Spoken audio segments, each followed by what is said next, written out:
Bienvenue dans ce nouvel épisode de Pour la Culture, le podcast. Je suis votre host, Moon, comme d'habitude, accompagné de mon co-host, Nanou. Comment tu vas? Je vais bien, gros. Il fait pas beau, mais on a le sourire, hein. On a le sourire.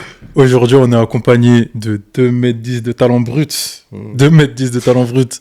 Intérieur de l'Asvel, intérieur de l'équipe de France. On est avec Bodjan Massa. Comment tu vas, Bodjan? Personnellement, comme il a dit, moi je vais bien, on a le sourire, même s'il fait un peu froid. Le soleil nous a blagué un petit temps, mais bon. C'est temporaire, il va revenir là.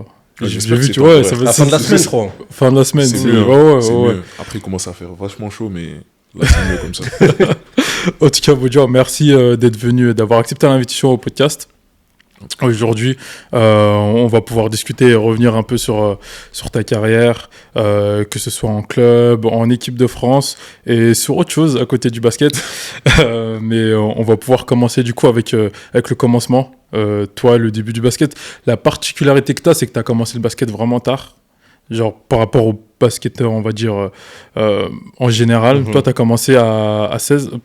Non, avant ça, c'était au lycée, c'est ça? Ouais, j'ai commencé on va dire, dernière année, en première. J'ai commencé en première, en département. Okay. Du coup, c'est pas vraiment le chemin classique, comme on peut dire habituellement. C'est là où j'ai commencé le basket, j'étais en départ. Et après, l'année d'après, du coup, je crois que c'était l'année du coup, de mes 18 ans. Donc entre 17 et 18 ans, c'est là où je suis rentré en centre de formation. Ok, donc une année de départ et direct en centre de formation. Mais tu faisais quelle taille?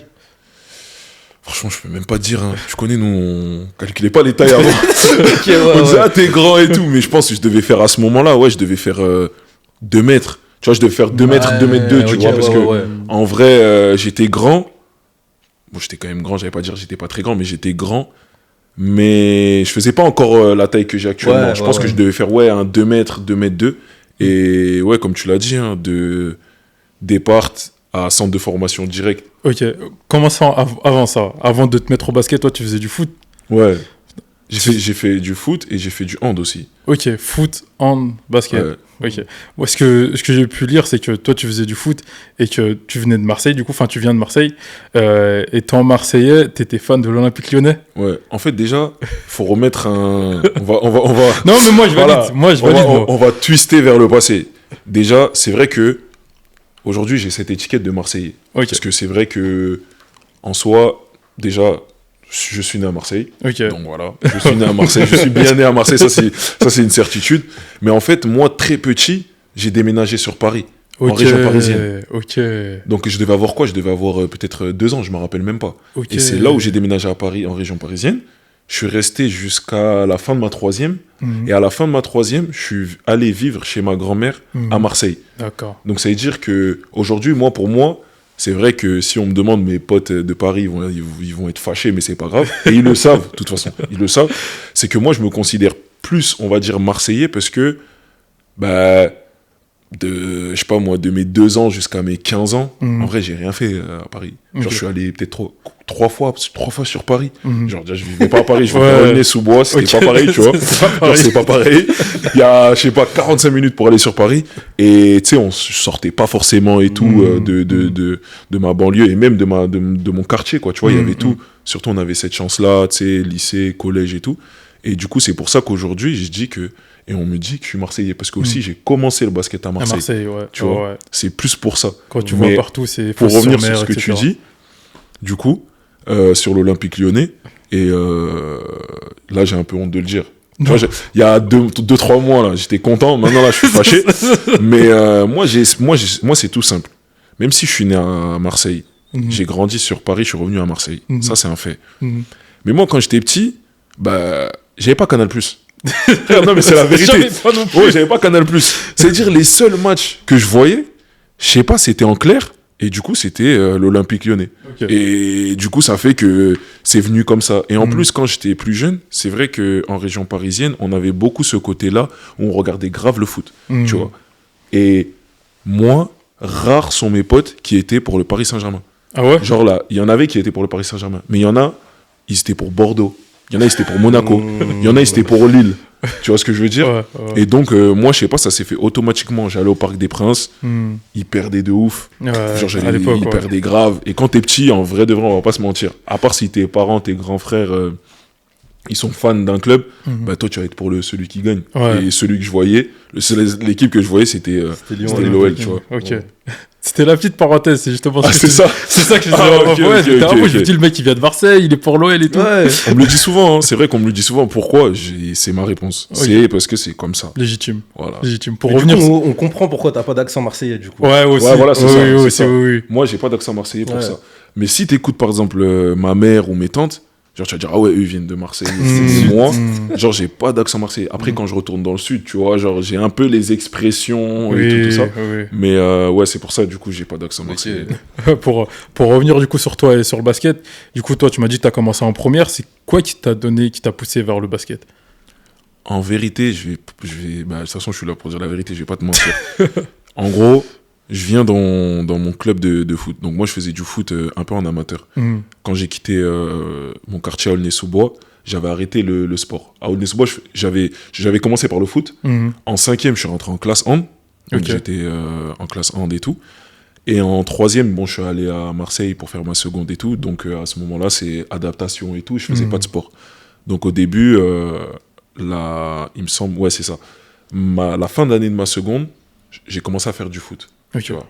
Sauf que moi, ça m'avait saoulé, tu vois. Déjà, tu sais, c'était du foot vraiment loisir. Je savais que j'allais pas percer et tout. Mhm. C'était vraiment du foot loisir pour faire du sport et tout. Je savais que j'allais pas percer. Et là, ben, quand j'arrive au club de foot pour la reprise, gros, je vois, ils sont là, ils font des tours de terrain. Genre, t'as vu, en gros, ça m'avait fatigué. Je crois que je faisais quoi, du 46 Ouais. 45, 46, je trouvais pas de crampons à ma taille. Ouais. Tu vois, tellement je trouvais pas de crampons à ma taille. Après, je te parle d'un niveau départemental. Hein. Parce que les gens, ils vont attraper ma veste, ils vont dire, ouais, tu peux pas faire ça. Départemental. J'avais trouvé des F50, je me rappelle, violettes. Ouais. Tu vois, violette, je crois qu'il y avait du violet, du rose, Oui. un peu comme les chaussures là-bas, là, tu vois. Faudra les mettre tu vois, un peu comme ça et tout. Ceux qui ont fait du foot, ils vont s'en rappeler, les F50 comme ça. Genre violette, rose, je crois que c'était un peu Messi qui portait ça et tout. J'avais trouvé ça, mais genre, j'étais trop serré dedans, Mhm. tu vois. Ça veut dire que moi, je jouais que en running. Ok. Oh. Ouais, je jouais que en running. Et tu connais, Sur la pelouse. sur la pelouse, parfois du synthétique, ou alors comment on appelle ça là? Stabile. Ouais. Tu vois, le Oui, terrain oui. rouge là, Mhm. stable là, même tu tombes, ça te fait des graves des pizzas et tout. Clairement. Tu vois, c'était ça. Et des fois, il n'y avait pas de match, et des fois, il n'y avait pas de. Tu sais, genre, c'était vraiment des parts, districts, Ouais, ou je sais pas ouais. comment on appelle ça. Et du coup, bah, en gros, de là, je me suis dit, bah, de toute façon, je vais pas aller en excellence, je crois que c'était à l'époque. Eh ben, je vais rester avec ces gars-là et tout, c'est pas vraiment sérieux. Et je suis allé voir le gars et tout, je lui ai dit, écoute, t'as vu, j'ai vraiment pas envie de reprendre et tout, mais j'ai envie de changer de sport. Et là, en fait, il me dit quoi? Le président de mon club, c'était le SO Septem, tu vois.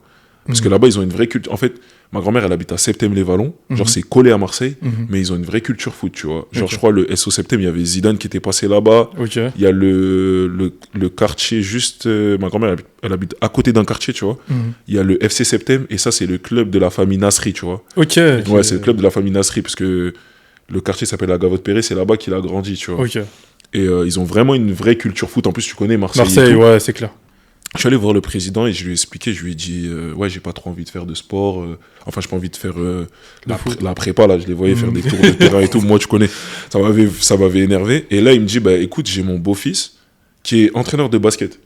Tu vois, donc en vrai, tu peux aller essayer. Mhm. Et de là, il y avait, à côté, il y avait le club des Pennes Mirabeau. Et du coup, je suis allé et j'ai essayé. Mais avant d'essayer, en fait, j'avais essayé de voir les clubs de basket pour essayer de, prendre des licences, tout ça. Sauf que c'était un peu tard dans Ok, ouais, dans l'année. l'année. Je crois que c'était genre septembre, octobre Ouais. et tout. Tu vois, il y avait des clubs et il y en avait que c'était super loin parce que faut savoir que moi, j'habitais à Septem. Donc, pour ceux qui vont regarder, qui connaissent et tout, j'habite à Septem, qui est une ville collée à Marseille, à côté des quartiers nord. Mhm. Et vu que j'étais pas allé enfin que je m'étais inscrit tard au lycée, j'allais au lycée en ville. Ok. Donc ça me faisait faire beaucoup trop de déplacements, tu vois. Ouais. Et du coup, bah, en gros, je suis allé faire un test, un essai, quoi, Un entraînement. là-bas. Et franchement, je sais pas, genre, c'était cool. Et après, j'ai bien aimé, quoi, tu vois. Toi, t'étais quel genre de joueur au début? T'étais celui qui arrivait pas à faire un double pas? T'étais celui qui Gros, arrivait à rien du tout? gros, j'arrivais pas à faire un double pas. Ok. Ça veut dire que je me rappelle mon premier entraînement, ils m'ont mis sur un panier sur le côté, Mhm. ils me faisaient faire que des doubles pas, tu vois. Mhm. Genre, j'arrivais pas à faire un double pas, j'étais grand, j'arrivais pas en fait, j'avais pas la motricité, tu vois. Ouais, J'avais ouais. jamais fait. En fait, tu vois, j'ai tendance à dire que moi, j'avais jamais regardé un match de basket. Ok. Genre, je ne savais pas ce que c'était, le basket. Ok. Je savais de nom, basket, comme ça, on en avait fait au collège vite fait et tout. Mhm. Mais je ne savais pas ce qu'était le basket. Je ne connaissais pas de joueur de basket. J'avais pas de culture basket. Genre, j'avais zéro culture basket, Ouais. tu vois, parce que j'étais à Aulnay-sous-Bois. On Mhm. parlait que de foot avec mes potes. Mhm.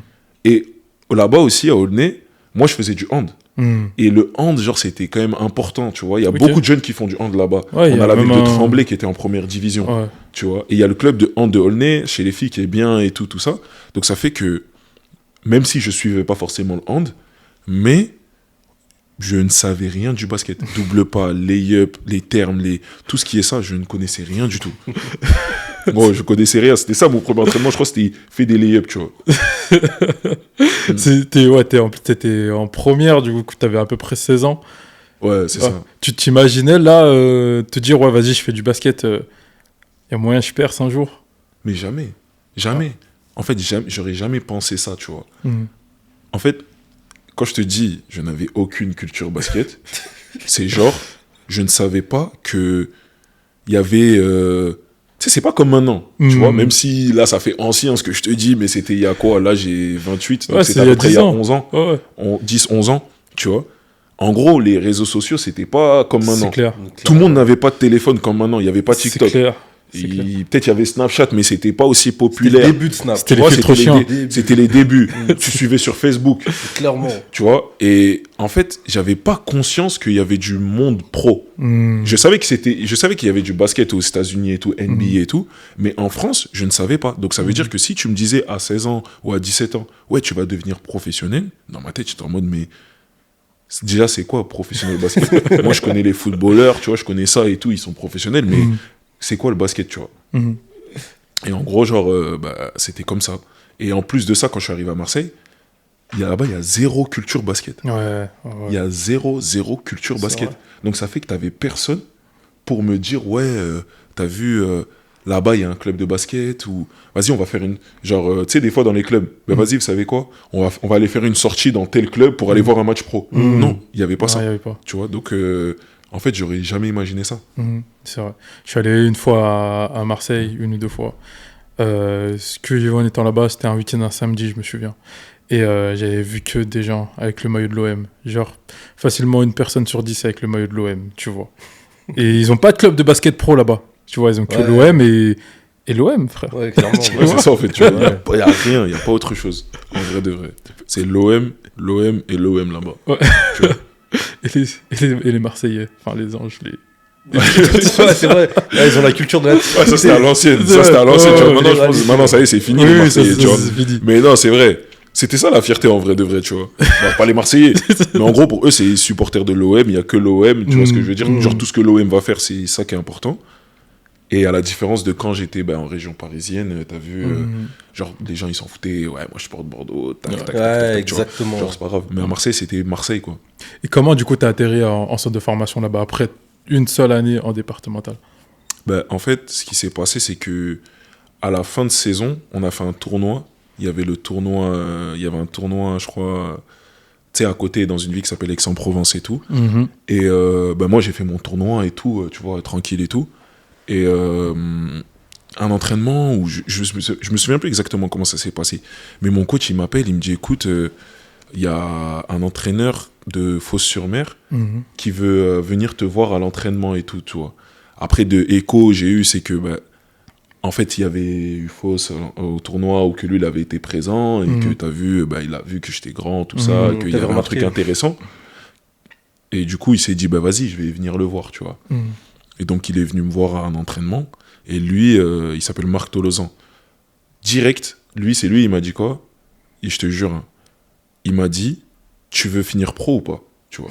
Genre, en fait, il a vu mon entraînement, il est venu me parler, il m'a dit, écoute, je vais pas trop te parler et tout, parce que ça peut paraître faux ou dingue ce que je te dis, mais genre, en gros, c'est ceux qui le connaissent, et lui-même, il sait, c'est passé comme ça. Il est venu me voir, il m'a dit, tu veux finir pro Genre, en gros, est-ce que tu veux finir pro? Tu Ouais. vois, il m'a déposé chez moi, il m'a dit, est-ce que tu veux finir pro? Je lui ai dit, oui. Il m'a dit, ok. Et en fait, après ça, bah, il est revenu, enfin, il m'a demandé le numéro de ma mère et tout ça. Et du coup, il a appelé ma mère et tout. Et bien évidemment, je te dis ça, là, j'ai résumé. Mais il m'a expliqué, tu vois, il m'a dit, en vrai, il m'a un peu expliqué, tu vois, oui, là-bas, il y a un club de basket, c'est comme ça. Si tu veux devenir pro, tu vois, il m'a dit, si tu veux devenir pro, il va falloir que tu travailles dur, tu vois. Et moi, je suis capable de te faire travailler dur, mais il faut que tu me dises, est-ce que tu veux finir pro? Et après, il a appelé ma mère. Et de là, ben, quand il a appelé ma mère, en gros, c'est de là où je suis rentré en centre de formation. Avant ça, j'ai fait un... Tu sais, il m'avait invité au club. Tu vois, il m'avait fait faire un tournoi, un autre tournoi, mais avec eux. Tu vois, avec les joueurs de là-bas et tout, tout ça. Et en fait, c'est là où ben, on avait gagné le tournoi, tu vois. Et à ce niveau-là, à ce moment-là, ton niveau, c'était quoi? Moi, c'était... je peux même pas te dire. C'est eux de te dire. Je crois que c'était... De se dire ça, c'est un Renoir qui courait, long, tu vois. En vrai, j'avais de... Je pense que j'avais des envies, j'avais des qualités, tu vois. J'avais des qualités physiques, tu sais. Un mec qui est capable de courir avec sa taille, je pense que c'est ça qu'il a vu chez moi. Et peut-être, tu sais, un côté... rage, tu vois, un côté hargne et tout ça. T'as envie en mode. Voilà, en gros, le mec, il a envie, tu vois, quand je le vois sur le terrain, vas-y, il va perdre un ballon, il va être dégoûté, il va revenir. Tu sais, même si le mec, il fait une faute, mais il fait une faute parce qu'il comprend pas le basket, pas parce qu'il a pas envie de faire de faute, mais tu vois, ouais, le mec, il fait une faute, quoi. Tu vois, genre, parce qu'il a le seum et tout ça. Et je pense que c'est ça qu'il a apprécié et tout. Et mon niveau de basket, c'était catastrophique. Mais après, le fait de m'entraîner avec eux, enfin, de faire le tournoi avec eux, ben, en gros, genre, tu vois, genre, je voyais direct la différence. Et je te parle pas d'un centre de formation ou, tu sais, genre, Cholet, basket ou quoi. Je te parle de Fos. C'est vrai qu'on a fait un tournoi, il y avait pas grand monde dans le sud. Mais, en fait, je voyais la différence. Gros, t'arrives au tournoi. Déjà, tu vois, les mecs équités, ils sont costauds. Ils sont tous quasiment 1m80, 85. Ils shootent. Tu vois, tu connais en plus les tournois commencer l'été et tout, quand t'es dehors. T'arrives, ça met des pressions tout terrain. Tu vois, genre, tu vois les mecs, ils mettent des pressions tout terrain. Après, contre-attaque, allez, ou ça dunk. Tu as des trucs comme ça. En gros, genre, toi, tu as des paniers, t'es tout seul. On te demande F et ça et tout. Après, tu vas avoir des paniers tout seul. Tu fais, t'es tout seul et tout ça. Tu vois, et c'est... En gros, dans ma tête, c'est là où j'ai réalisé que... Ah ouais, genre, il y a un autre monde dans le basket, tu vois. Il y a un autre basket, ouais. Ouais, c'est ça. Basket. C'est... ton premier dunk, tu l'as mis quand? Je l'ai mis un entraînement. Première année? Ouais, la première année. Genre, ça devait être un entraînement, pas dans l'entraînement, tu vois. Mais genre en essayant comme ça sur le côté. Je crois que j'avais, je crois, la vidéo et tout à l'ancienne. Je crois qu'elle était sur mon Facebook ou un truc comme ça. Un jour, je l'avais retrouvée comme ça. J'ai dit, putain, le temps passe. Hein. Et tu sais quoi, carrément, j'ai envie de te dire, je te jure, si, quand on va finir et tout, là, faut que je la retrouve. Je crois que j'avais un maillot de l'OL. Tu sais, non, mais je te jure. Oh, gros. Tu vois, les entraînements comme ça, là. Maillot de l'OL. Je peux même te dire, genre, c'était quoi, il me semble, le maillot. Je sais plus sur la vidéo, mais en tout cas, j'avais un maillot de l'OL quand j'étais plus jeune et tout. Ouais. Tu sais, c'est celui... je crois que c'était celui avec la bande bleue et rouge qui traversait comme ça. Ok, oui, je vois. Tu vois, je crois qu'il y en avait un comme ça. Oui, je crois que c'était... Oui, il était blanc avec une bande bleue et rouge. Je crois que c'est celui de 2013, un truc comme ça. Ok. Parce qu'en fait, je me dis, il y a celui où il y avait la bande... Il y en a un comme ça, non? Ouais, il y en a un comme ça. Mais celui avec la bande comme ça, c'est récent. Il me semble que c'est récent. Il y a récent, mais après, il y a celui de 2005. Tu sais quoi, je suis sûr et certain. Tu peux vérifier, tu sais quoi? Tu peux vérifier maillot blanc, OL. Là, il y a le Adidas, les trucs comme ça, ils sont bleus. Ouais. T'as le bet click, je crois que c'est celui de... et t'as la bande comme ça qui s'arrête juste avant le bet click. Le maillot extérieur, il était rouge, c'était celui où il y avait Jimmy Briand. Ouais, c'était celui avec quoi? Bafé Gomis. Ouais, et je crois le maillot à l'extérieur, c'était celui genre bleu-noir façon, avec des bandes comme ça. Ok. Il y avait Lisandro Lopez et tout ça, tu vois. Je me rappelle bien, gros. Et je crois que j'avais ce maillot carrément et tout. Et je crois que c'était mon premier dunk. Après, en match, franchement, je me souviens plus. Peut-être qu'il n'y en a pas eu, hein. Je suis sûr qu'il n'y en a pas eu. Mais je me souviens plus. Ok. Pour revenir du coup sur Fos, tu me parles de Noël et tout, ça me fait vraiment rire. Mais c'est bien, t'es vraiment... Oh, l'OL, c'est dans ma vie. L'OL et Liverpool, genre. Genre, en gros, l'OL et Liverpool, c'est vraiment... Maintenant, un peu moins l'OL et tout. Mais l'OL et Liverpool, c'est vraiment... Maintenant, je suis un peu moins le foot, mais l'OL et Liverpool, c'était vraiment mes trucs. Genre fan. Ouais, genre fan, tu vois. Genre vraiment. Putain. Ah, c'est une bonne chose, surtout venant d'un Marseillais / Parisien. Tu vois, t'as pas l'habitude d'entendre gros. ce genre de truc. Pour revenir du coup sur Fos-sur-Mer, quand c'était le coach du coup du centre de formation qui t'a demandé si tu voulais être pro. Ouais, c'est lui. Toi, tu t'avais la vision là-dessus? Tu te disais, ouais, je peux devenir pro? Franchement, même il me parlait, je savais même pas. Je comprenais pas ce qu'il me disait. Moi, ce que j'entendais, c'est quoi? Pro. T'as vu en gros pro. Genre moi j'entendais ouais pro. Ouais. Genre en vrai, je savais pas ce que ça impliquait. Pas en termes de travail, déjà en termes de travail. En fait en termes de tout, en termes de travail, de sacrifice, tu sais genre imaginons t'as fait du foot quand t'es jeune, tu veux rentrer en centre de formation. Là on dit quoi, ouais, tu vas rentrer en centre de formation de basket, tu dis quoi, mais lourd genre, tu vois. Mais je savais pas. Ce que ça ouais, genre en gros pro, genre c'est quoi pro? Genre moi je veux être pro. Après je sais pas c'est quoi le basket mais je veux être pro. Clairement. À l'époque c'était N1, N3 c'est ça? Non, ils étaient en Pro B. Ok. Ils étaient en Pro B et ils avaient U18 France et ils avaient U20 France parce que du coup il y avait pas N3. Tu vois à cette époque-là encore. Mais ouais ils avaient eu une équipe N3. Ouais c'était après parce que en fait en Pro B, ils ont mis une règle, les équipes Pro B, elles devaient avoir une équipe en National 3, tu vois. C'est après qu'ils ont switché sur ça. Au début, genre, c'était U20 France et U18 France. Toi, t'as rejoint à quelle catégorie? Moi, j'ai rejoint U18 France, du coup, dernière année. J'ai commencé l'année en août avec eux. Et U18 France en dernière année, quoi. Enfin, j'étais dernière année. Et c'était comment, du coup, cette année de transition entre la départementale et U18 France? Il y a beaucoup de choses qui changent. Les attitudes sont pas les mêmes, les coéquipiers, l'intensité, les attentes. Franchement, c'était dur. Hein. En fait, c'était dur parce que, en gros, tu sais, tu connais pas le milieu. Quand tu connais pas le milieu, tu vois, même si maintenant, aujourd'hui, comme je t'ai dit, tu as les réseaux sociaux et tout, tu peux aller voir sur Internet ce que c'est, ou alors tu as déjà entendu parler et tout. Tu sais, du foot, tu as déjà entendu parler un peu ce que c'est, mais de l'intérieur, tu n'as jamais vu. Eh bien, moi, j'avais jamais vu ce que c'était. J'avais jamais vu une équipe de basket professionnelle, j'avais jamais vu ce que c'était de s'entraîner de manière professionnelle, quoi, tu vois. Genre, de s'entraîner tous les jours et tout. Et franchement, genre, c'était dur. Hein. Franchement, c'était dur. Déjà, avec du recul, maintenant, je me dis, déjà, la scolarité, déjà juste la scolarité avec du recul, bah, tu te dis en fait, genre c'est vraiment compliqué, tu vois, d'assimiler les deux. Ouais, surtout quand tu baignes pas dedans, tu vois. Quand t'es en... Même si c'est quand même dur, mais quand tu fais des... Comment ils appellent ça? Je sais. Quand t'as 13 ans, tu pars, tu reviens chez toi, tu sais, genre tu fais ça, tu t'entraînes tous les jours quasiment, après le week-end tu joues avec ton club. Ou alors quand tu pars en pôle, quand tu pars au pôle, tu sais, genre t'as l'habitude, tu fais sport-études. Mais quand tu sors de tes 4 ans jusqu'à tes 17 ans, où tu es allé dans un système scolaire normal, et que tu arrives en centre de formation, où en gros tes journées, elles sont orientées scolaires, mais aussi basket, bah, c'est compliqué, tu vois. Et après, en termes d'intensité, genre c'était dur. Genre j'avais fait des trucs que j'avais jamais fait, tu vois. Et tu cours,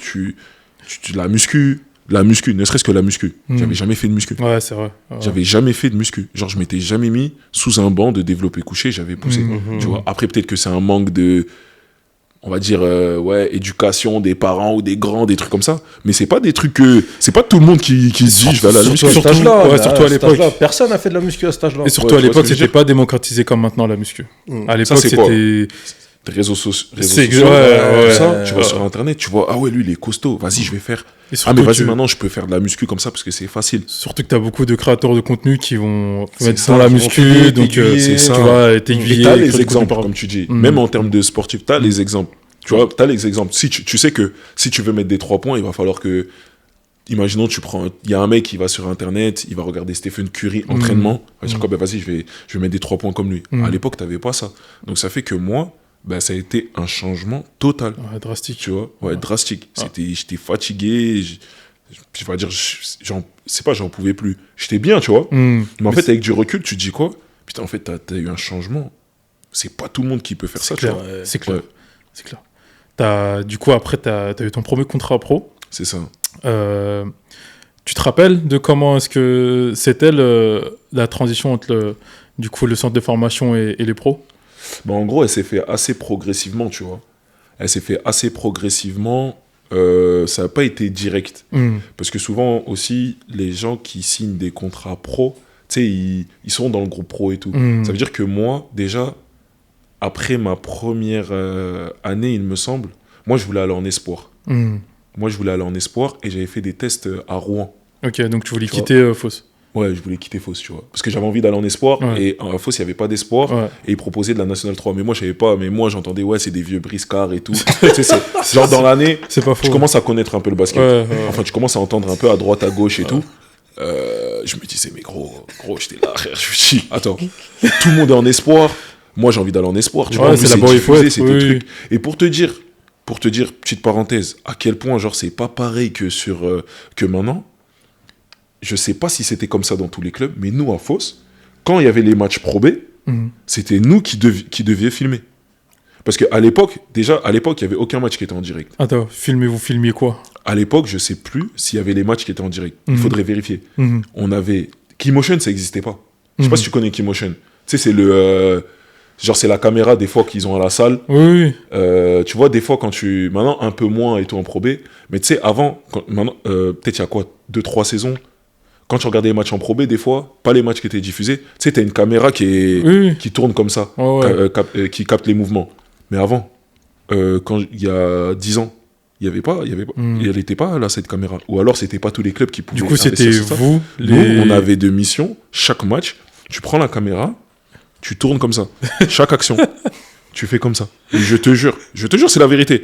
Et peut-être qu'en gros, les gars, ça vous paraît lunaire, mais c'était comme ça. Après, je sais pas si tous les clubs étaient comme ça, mais en tout cas, nous, c'était comme ça. Et après, c'était un peu genre aussi, tu sais, histoire de dire, tu sais, notre coach, après, il tournait ça en mode, ouais, les gars, comme ça, vous serez concentrés sur le match et tout ça. T'analyses le truc. Mais pour nous, c'était une corvée. Ouais, t'es là, t'étais sur ton téléphone, des fois, tu tournais. Après, on te disait, ouais, à la vidéo, tu l'as pas catch. à la vidéo, il nous manque un morceau, parce que sur la contre-attaque, là, comme t'as dit, t'as pas attrapé et tout. C'était ça. Mais ça, c'était la parenthèse. Et en gros, ben pour mon contrat pro, non, ça s'est fait assez progressivement, comme je t'ai dit, pardon. Je devais aller à Rouen. Enfin, j'ai fait des tests à Rouen. Tu vois, j'ai fait des tests à Rouen et tout. Rouen, ils étaient intéressés. Sauf que, en fait, quand ils étaient intéressés, c'était en gros, tu viens, tu payes, genre le logement, tu vois. Genre, tu payes le logement et tout. Et ouais, en gros, genre, t'es en espoir, tu vois, c'était ça. Et franchement, ils étaient vraiment chauds et tout, tu vois. Ils étaient vraiment chauds. Et je crois à l'époque, il y avait un agent et tout, il me disait non, faut que tu y ailles et tout, nanana. Tu sais, c'est une bonne opportunité, tout ça. Et moi, j'étais en mode quoi? Je suis rentré à Fos, je leur ai dit, ils m'ont dit quoi? Ils m'ont dit, écoute, genre, si tu pars, tu peux partir si tu veux, non, on te laisse partir. En gros, tu vois. Et ils m'avaient même dit quoi? Si t'as ton bac, en gros, bah, tu peux aller, tu peux partir. À l'époque, à Fos, il y avait le directeur général, il s'appelle Mohamed Sy, et c'était un gars de Marseille, tu vois. Et c'était un Sénégalais. Et ma famille, ils connaissent beaucoup, tu sais, les familles de Sénégalais, tout ce que c'est-à-dire, ils connaissaient la famille de ma mère et tout ça, tu vois. Sa mère, elle connaissait beaucoup ma grand-mère et tout. Et du coup, il m'avait dit ça, il m'avait dit, écoute, si t'as le bac, en gros, tu fais ce que tu veux, tu peux partir si tu veux, tu vois. Nous, on va pas forcément te retenir et tout ça. Et en fait, ben, j'ai eu mon bac. Et après, ils m'ont proposé, ils m'ont dit, écoute, si tu pars pas, par contre, tu restes. En gros, tu restes, on va te payer. Et en gros, tu vas t'entraîner avec les pros. Tu vois, c'était la fin de la première année, tu vois. Ça voulait tout et rien dire. Et à Rouen, t'allais pas être payé. Tu devais payer ton logement et t'allais pas être payé. Je devais payer mon logement, tu vois. Ok. Et voilà. Tu le trouvais où l'argent pour payer le logement, du coup, si tu t'es pas payé? Bah, c'est tes parents qui payent, tu vois. Ok. Parce que même ma première année à Fos, j'ai payé. Tu vois, j'ai payé et tout ça. Et d'ailleurs, je sais pas, ça se trouve, il y a encore des impayés. Tu connais des chèques qui passent pas. Tu connais des chèques. Les chèques, des fois, ils passaient pas trop. En plus, tu connais quand tu fais des chèques, tu dis, ouais, encaissez-le le mois prochain. Donc, c'est dire forcément, le dernier chèque là, ils ont dû dire, encaissez-le le mois prochain. Tu connais, après, t'arrêtes et tout ça. Mais en gros, genre, c'était comme ça. Et du coup, bah, après, j'ai commencé à m'entraîner avec les pros. Tu vois, au fur et à mesure, tu fais que les entraînements individuels. Et il y a des entraînements, tu restes sur les côtés. Et moi, la chance que j'ai eue, c'est qu'en vrai, ma première année de basket, en gros, ma première année, mon année à Fos, où bah, j'étais en U18 France, il y avait les U20 France. Ouais. Et en gros, on n'avait pas un gros effectif. Donc ça fait que nous, on joue en U18 France. Aussi en U20 France. U20 France. Aussi avec les U20. Tu vois, aussi avec les U20 France. Et aussi, il y avait une équipe prénat. Donc ça fait que dans le week-end, tu peux faire 2 matchs dans le week-end. Donc ça fait que des fois, je faisais U18 France, Prénat, U18 France, U20 France. Tu vois, donc tu faisais beaucoup de matchs et tout. Et du coup, l'année où j'ai signé mon... Je sais pas si c'est venu directement, c'est pas venu la première année, hein, mon contrat pro. Peut-être que c'est venu l'année d'après et tout. Je sais plus. Ou peut-être, ouais, c'est venu... Ouais, je crois que c'est venu en milieu d'année. Du coup, comme je m'entraînais avec eux, c'était devenu... ça s'est fait progressivement. Ouais, c'était sur la continuité. Voilà, c'était sur la continuité et tout. Et en plus, moi, ma mère, elle était descendue à Fos pour leur dire, ouais, mon fils, en fait, il va aller à l'école là. Genre, tu vois, elle m'a confronté avec le coach, genre en mode, ouais, c'est comment, en fait? Vous êtes là, vous voyez un gosse, il va pas à l'école. Moi, ma mère aussi, elle connaissait pas le basket. Vous voyez le gosse, il va pas à l'école et tout ça, mais vous êtes des fous. En fait, vous allez l'envoyer à l'école. Bodian, tu veux aller à l'école? Moi, je voulais pas. Mais tu connais? Non, mais sérieux, en plus, hein. Genre, si même après, tout ça, c'est des trucs qui sont vraiment passés. Bodian, tu vas aller à l'école? Moi, j'étais obligé de dire oui. Oh, bah oui. Il y a ma mère qui est là. Genre, j'étais obligé de dire oui. Ça veut dire, après, il a fallu me trouver une école. Tu vois, je suis parti. C'est une école après le bac? Ouais, je suis parti en fac de droit. Ok. Tu vois, parce que j'avais pas réfléchi à ce que je pouvais faire. Moi, j'ai Fac de droit entendu en plus, hein. payer. Tu vois, après, j'avais des idées en tête, mais j'avais entendu payer. Fac de droit. C'est-à-dire, je m'entraînais le matin avec les pros. Il y avait entraînement individuel, tu vois, ça durait peut-être quoi, 1 heure et quart. Je m'entraînais, je finissais, je prenais le train, le TER, j'allais à Marseille, il y avait 1 heure de train, j'arrivais en cours, genre moi j'avais cours, c'était soit ton nom de famille de A à M, genre c'était première partie de la journée, soit de M à Z, deuxième partie. Moi j'étais dans la deuxième partie, tu vois, et ça veut dire je commençais à 13h, je devais finir à 19h. Donc ça veut dire j'allais en cours, j'arrive à 13h, je suis KO. Tu vois, je suis KO, j'arrive encore, j'écoute même pas. Ouais. Tu vois, il y avait des trucs intéressants et tout, mais j'écoute même pas. Je fais que de dormir, je dois repartir à 16h, moi, parce qu'il faut que je m'entraîne avec ma catégorie. Tu vois, il y avait 1 heure de train, je m'entraîne, et ainsi de suite, ainsi de suite. Il y avait les TP. Les TP, il fallait aller à 8h. C'est-à-dire, moi, je devais partir de Fos à 6h30. Je prenais le train, j'allais en cours, je devais rentrer. Et en fait, au bout d'un moment, j'allais plus en cours. J'allais plus en cours. C'est-à-dire, moi, je faisais quoi? J'allais à l'entraînement. On me déposait à la gare, j'attendais que ça parte, j'allais au centre, je me posais. Tu vois, parce qu'on avait des chambres individuelles, genre on était libre, parce qu'on avait 18 ans, on était libre. J'arrivais, je me posais. Jusqu'à un jour, je sais pas, peut-être on m'a vu, le coach pro, il est venu me dire, il m'a dit, mais en fait, toi, tu vas pas à l'école, là. Tu vois. En fait, je suis allé jusqu'au partiel. J'ai vu les partiels, là. J'ai dit, en fait, j'ai compris. Parce que 1 heure de cours manquée, ça va. Mais quand tu manques quasiment 3 heures, tous les trucs, c'est mort. Après, en gros, il m'a dit quoi? Ben vas-y, au lieu de faire ça, maintenant, tu vas rester comme ça, tu vas t'entraîner. Et après, de là, je me suis entraîné, après, j'ai signé mon contrat. Surtout que, pour revenir sur le truc de la fac, c'est pas un truc où, si tu rates un cours, tu peux le rattraper, mais ça dépend que de toi. Si t'as pas l'envie, tu vas pas le faire. Tu vois, personne va t'aider, te tenir par la main, personne va te... Si toi t'arrêtes, c'est entre toi et toi. Genre. C'est mort. En plus, à la fac, tu crées des groupes, tu vois. Ouais. Genre, en gros, tu crées des groupes. Moi, j'étais jamais là. Ouais. J'habitais même pas à Marseille à ce moment-là, j'habitais à Fos. C'était à 1 heure en train. Genre, j'étais pas là, j'étais pas là-bas. Ça veut dire en mode, je vais créer un groupe avec qui, tu vois. Clairement. Des fois, tu crées des groupes. Vas-y, il a manqué le cours, on va lui envoyer tout ça. Il y avait la plateforme. Mais gros, quand tu fais du droit, t'as des trucs qui sont écrits, c'est comme ça, tu lis, le code civil. C'est vrai, tu dois apprendre le code civil. Ouais, c'est que du par cœur et tout ça. C'est-à-dire, moi, il y avait un seul truc qui m'intéressait, c'était quoi? Je crois, droit des familles. Genre, franchement, le seul truc que j'ai retenu, c'était droit des familles. Tu sais, genre, parce que ça parlait de, est-ce que vous pouvez changer de nom de famille, des trucs comme ça et tout, ça m'avait intéressé. Le reste, histoire de droit, des trucs comme ça, pas du tout. Genre, après, j'ai abandonné, hein, gros.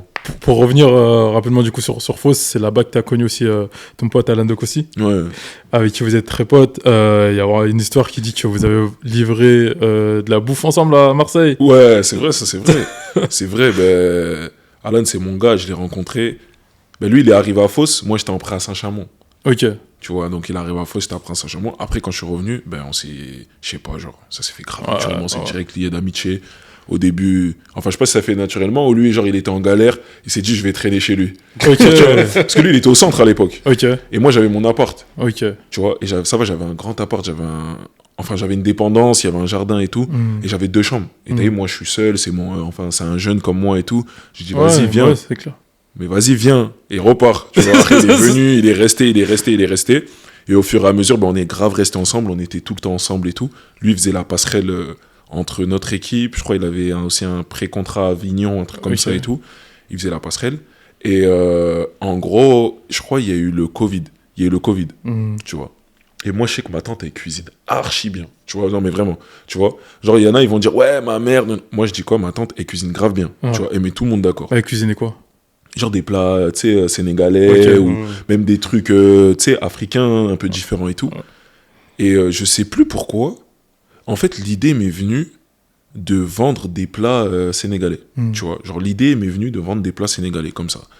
Et en gros, ben, moi, j'ai commencé à réfléchir surtout sur le nom. Ça s'appelait La Cuisine de Beau. Le logo.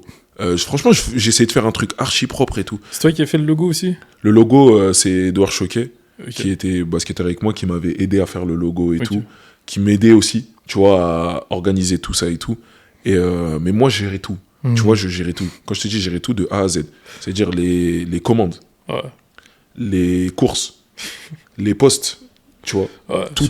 Sur les réseaux. J'avais un ami à moi qui était avec moi. Mais genre lui, il gérait un peu la partie... tu vois, la partie... tu vois ce que je veux dire? Non, je rigole. Lui, il gérait la partie...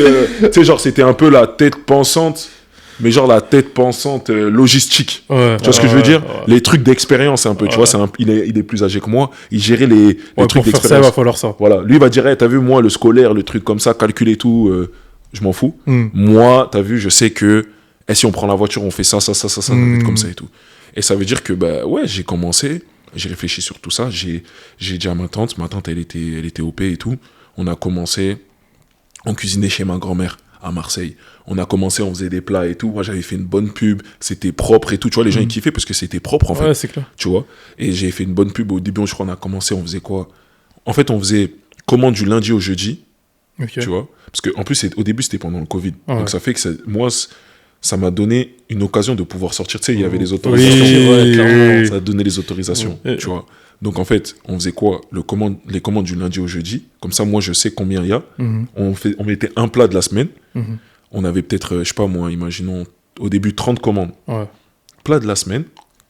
Et après, en gros, on va le samedi, on cuisine et après, on vous livre, tu vois. Et du coup, c'était ça le système. Et en gros, on faisait toujours des trucs, et franchement, ça a cartonné direct, tu vois. Parce que, au-delà de ça, quand tu fais des commandes pour la semaine, tu sais, quand tu fais les commandes à la semaine, tu sais, toi, là, t'as faim, tu vas les manger tout seul, tu vas payer ton truc. Quand, en gros, le mec, il dit quoi? Ouais, fais des commandes à la semaine. T'as genre, 10 personnes, ils vont commander pour eux tout seuls. Mais la plupart des gens, tu sais, maintenant, ils sont en famille. Tu vois, c'est le Covid, on en a marre de manger toujours la même chose. Tu vois, donc ça veut dire, moi, je faisais quoi? Une fois tous les 2-3 semaines. Parce que tu as vu, une fois tous les 2-3 semaines, en fait, c'est là où ton envie, elle revient. Tu vas pas manger du tchèp toutes les semaines. Voilà, tu vas pas manger du tchèp toutes les semaines. Et au-delà de ça, tu as vu, si tu as faim, tu veux manger africain ou sénégalais, tu dis, vas-y, le samedi 2 avril, je vais manger du tchèp. Mais moi, le plat que j'attends, c'est le mafé. Le mafé, il arrive dans 3 semaines, genre. Là, t'es obligé de prendre le mafé. J'attends Parce que t'as attendu le mafé. T'es obligé de prendre le mafé. En plus, c'est le Covid, t'as rien d'autre à faire. Voilà, tu vois. T'as rien d'autre à faire. T'es obligé d'attendre le mafé. Donc là, tu vas prendre ton mafé. Après, là, dans 3 semaines, à checker. Maintenant, tu dis quoi? Ah, j'ai toujours rêvé de manger ce plat-là. Mais je vais prendre. Ça fait longtemps. Mais sauf que toi, t'es pas seul. Toi, t'as ta femme, t'as tes enfants, t'as ta famille, tu vois. Donc nous, on dit quoi? Maintenant, si vous faites 4 commandes, on vous offre une bouteille de bissap de 2 litres. Qui t'offre des bouteilles de bissap de 1,5 litre, pardon. Qui t'offre des bouteilles. Maintenant, t'achètes des bouteilles de bissap 500 centilitres, ou je sais même pas, 50 centilitres. 50 centilitres, c'est 2,50 €. Même maintenant, 3 €, tu vois. Un truc comme ça. Qui t'offre? Là, tac, on t'offre ça. Tu dis, tu nourris ta famille en plus de ça, tu vois. Voilà. Au fur et à mesure. En plus, on faisait des vraies portions. Tu vois, c'était des portions de. Tu manges ton plat là, tu peux manger le lendemain midi, le soir aussi, tu vois. Et du coup, bah, on a fait ça. Ça a commencé à marcher. Genre, les gens, ils ont kiffé. En plus, au début, on faisait quoi? Que livraison à Fos. Entre Marseille et Fos, c'était à 45 minutes. Tu vois. C'est-à-dire, on allait à Marseille, on faisait ça. On livrait à Fos. Tu vois. Après, on disait quoi? En gros, c'est un peu. C'est pas de l'escroquerie, mais c'est parce qu'on voulait pas se retrouver trop. En fait, on était trop dispersés. On disait quoi? Maintenant, si vous voulez des livraisons sur Marseille, c'est minimum. Je sais plus, c'était quoi? 2 ou 3 plats. Tu vois? Comme ça, on sait que si on... Tu vas là-bas, comme pas ça, pour rien. Ça fait... Parce que Marseille, c'est là, Fos, c'est là. Mais si tu me demandes de venir là et que je dois aller là-bas, gros, faut que je me déplace pour quelque chose. Donc, faut minimum, tu me prends beaucoup de plats. Et là, en gros, au fur et à mesure, on a augmenté 40, 70, 90, 100. Après, on est passé à 140. Tu vois, après, là, j'ai dit stop. En gros, on peut pas aller au-delà de ça. Parce qu'on n'avait pas les moyens nécessaires. Ça demande trop. Tu vois, ouais, ça demandait trop. Après, c'est là, de là, du coup, où en gros, Alan, il m'aidait. Il y en a d'autres, Ousmane Kaba, tout ça. Ils venaient, ils m'aidaient. On allait, on faisait quoi? On finissait les matchs. On allait chez moi. C'était quoi tu sais, les sacs d'oignons, là. Quand tu fais du yassa pour 120 personnes, je coupais les oignons. Je prenais mes cousines, on allait, on coupait, on ramenait. Après, on livrait aux gens. Les gens, ils étaient grave contents. Un vrai business familial, au final. Ouais. Les gens, ils étaient grave contents. Le Franklin Sense de... Gros, je faisais des trucs. Là, je faisais des trucs. trucs. J'avais fait coudre des pochettes. Parce que les gens, ils avaient kiffé. Du coup, il y a des gens, tu sais, quand les gens, ils kiffent, ils te donnent. Ou ils te font des prix. J'avais fait coudre des petites pochettes et tout pour les gens. Quand vous commandez 4 plats, on vous offre une pochette. Genre, tu sais, avec des tissus africains. Ouais. Des tasses. J'avais fait des mugs. Avec logo et tout ça. Vas-y, on va vous faire... Je concours, on va vous faire gagner ça. Tu vois, des trucs comme ça et tout. Les gens, ils avaient kiffé. Faut fidéliser. Ouais, créer une communauté. Et je gardais ce côté aussi, pas trop, pour que ça reste familial. Ok, tu vois. Comme ça, au moins, il y a encore de la qualité. Tu vois. Ouais. Plutôt que te disperser, etc. C'est ça. Pour revenir du coup au basket, je voulais revenir à du coup 2022. C'est là où tu as eu ta première convocation en équipe de France. Comment est-ce que toi tu l'as appris cette première convocation? Comment je l'ai appris? Je crois que c'est... Tu sais, moi, des fois, mes souvenirs, ils sont perdus. C'est mon coach de Strasbourg, qui était la Situovi, qui était assistant de Vincent Collet, et qui m'a dit que, en gros, il avait parlé avec Vincent, et que Vincent voulait me prendre en partenaire d'entraînement, tu vois. Mais là, moi, je m'y attendais pas, encore une fois, tu vois. Il y a plein de choses dont je m'y attends pas et tout, tu vois. Je m'y attendais pas et tout, mais vraiment pas. Même quand j'ai signé mon contrat pro, je m'attendais toujours pas à être professionnel, tu vois. J'avais toujours pas la vision du basket pro et tout ça, parce que c'était pas diffusé quand même. Il fallait que tu le vives pour pouvoir se faire une idée. Tu vois, on a fini la saison avec Fos champion de Pro B, on montait. J'étais dernière année espoir, j'avais pas de club. J'avais pas de club, tu vois. J'avais pas de club. Et en gros, c'est quand j'ai fait un camp de basket que le coach de Saint-Chamond, il m'a vu. Et je dis, mais putain, ce mec, il est intéressant. J'étais en N3, il y avait pas de vidéo comme maintenant, il y avait rien. Il a dit, putain, ce mec-là, il est intéressant, vas-y, on va le prendre. Il m'a pris, tac. Au fur et à mesure, c'est de là où, tu sais, genre, je suis à Saint-Chamond, ça se passe bien et tout ça. Je retourne à Fos, au début, ça se passe pas bien. Covid. Après, je sais plus si on a rejoué directement après le Covid. Non, on n'a pas joué après le Covid, on a joué l'année suivante. Au début, ça se passe pas trop bien. Après, ça se passe bien. Après, mon agent, je crois, il vient juste avant qu'on monte avec Fos. Il me dit quoi? Genre, il vient me voir et tout, en mode sérieux et tout. Ouais, c'est comment, genre, vers décembre, tu sais, un point mi-saison et tout. Il me dit comme ça. Il me dit, ouais, j'ai parlé avec des clubs et tout, de première division. En gros, maintenant... Et c'est histoire vraie, hein, je te jure, c'est histoire vraie. Il me dit quoi, maintenant, il y a des clubs, en gros, ils m'ont pas dit ça comme ça, mais en gros, ils sont en mode, on sait pas si t'es un vendeur de poulet ou en gros, genre, t'es un basketteur, tu vois. Ou t'es un basketteur. Mais je te jure, c'est vrai. En gros, dans ma tête, je me suis dit, ah ouais. Je dis, mais comment ça, wesh? Tu vois. J'ai dit, mais comment ça? Et tu vois ça. Après, on va en revenir quand on va parler d'autres choses et tout, tu vois. Et moi, j'ai dit, ah ouais, c'est une dinguerie, tu vois. Mais après, d'un côté, je peux comprendre, tu vois. Parce qu'en gros, les gars, ils se disent quoi? Ouais, le gars, il est bon, mais il est peut-être pas assez bon pour aller en première division. Donc, qu'est-ce qu'on va trouver? On va dire, qu'est-ce qu'il fait? Ah, mais il fait ça, en fait. Peut-être qu'il est plus impliqué dans son truc, dans son parallèle que autre chose. Et tu vois, ça veut dire, moi, je m'attendais... Dans ma tête, je me suis dit ça. Et la fin de saison, elle se passe grave bien et tout, tu vois. Et on gagne, du coup, on monte en Pro B. En Pro A. On finit premier, on monte en Pro A. Ça veut dire que moi, maintenant, je suis en Pro A, tu vois. On arrive à la saison avec Fos, la saison, elle se passe bien, tu sais. Genre, maintenant, t'es en Pro A. Tu joues contre les équipes, contre qui? Peut-être les mecs, ils ont dit, t'es comme ça. Maintenant, ils voient, ils disent quoi? Putain, en fait, il est bon, genre, le mec, il a du potentiel et tout ça, nanana. Tu vois, il a du potentiel. On arrive en avril, là comme ça. On jouait contre des équipes. Je rencontrais des coachs après les matchs. Après les matchs, les coachs, ils me disaient quoi? Ouais, en gros, viens, on va parler dans mon bureau. Tu vois? Genre, viens, on va parler dans mon bureau. Où en gros, ouais, t'as vu, je te veux, je suis intéressé. Incroyable. Genre vraiment, je suis vraiment intéressé par toi. Genre, je veux vraiment que tu viennes et tout ça. T'inquiète, on va faire Incroyable. la place, c'est comme ça et tout. Tu vois. Et à ce moment-là, moi, j'avais pas forcément. Genre, j'avais un salaire tranquille et tout. Je voyais des sommes. Il te faisait des vraies propositions. Des vraies propositions, tu vois. Maintenant que je suis en Euroleague, on va dire c'est différent. Oui, non, ouais. Mais en gros, à l'époque, genre, je passais de. En gros, c'était limite quadrupler ton salaire. Ouais. Tu vois, quintupler. Dans ma tête, Ouais. j'étais en mode, waouh, genre, c'est une dinguerie, tu vois. Genre, putain, c'est dingue, tu vois. Je me disais, mais putain, en fait, à ce moment-là, même, j'étais en mode, eh, mais on peut gagner ça dans le basket, genre. Genre, j'étais en mode, mais vraiment, on peut gagner ça et tout ça, tu vois. Et en gros, après, j'ai décidé d'aller à Strasbourg. Et après, de Strasbourg, pareil. Bah, je m'entraîne, je joue. Ah, on était KO. On a commencé la saison, on a fait 1-7 en championnat de France. Il n'y a personne qui avait fait ça, je crois. On a commencé 1-7 et tout. Et enfin, il n'y a personne. Du coup, maintenant, il y a le portel et tout. Mais en gros, c'était catastrophique. Et là, en gros, il m'appelle pour être partenaire, tu vois. Donc, du coup, après, moi, j'étais content parce que, en fait, le truc de partenaire, c'est t'es un partenaire. Tu vas aider. Ça veut dire que t'attends rien, t'attends pas de trucs. Après, ça dépend, tu sais, dans les conversations et tout, mais j'avais pas de conversation avec Collet. J'ai pas eu de conversation. Et c'est juste quand j'ai pris le train pour aller en équipe de France que là, je l'ai croisé et tout. Et après, on a pu discuter et tout, tu vois. Et du coup, là, t'étais partenaire d'entraînement, c'était en 2022. En 2023, t'as eu ton premier match en équipe de France. Ouais. C'était contre. Tu te souviens contre qui? Lituanie. Ouais. Non? Ouais, c'était ouais, Lituanie, Lituanie. ouais, Tu c'est te souviens bon, de ta je me ligne de stats ou pas? Est-ce que j'ai dû faire 14, non? Déval? Non, Ou de 2 points. points. Je crois que c'était 12, 11, 13. 12, je crois. 12. 12. 12. Mais genre, j'avais pas raté. Ouais, J'avais 5 pas sur 5 au raté. tir. Ouais, 5 sur 5 Ouais, au tir. C'est j'avais ton fait meilleur un- match en équipe de France. Ouais, j'avais fait un gros Premier match match, et tout. meilleur match, tu t'y attendais? Ouais. Non, franchement, je sautais pas, gros. T'avais la pression ou pas? Ouais, grave, hein. Grave, on est arrivé en vidéo et tout comme ça. Il a dit, bon, là, il y aura un changement dans l'équipe. Bodian, tu vas intégrer toute l'équipe. Gros, genre, en gros, j'étais là, frère. Je lisais le scouting, Ouais. comme ça.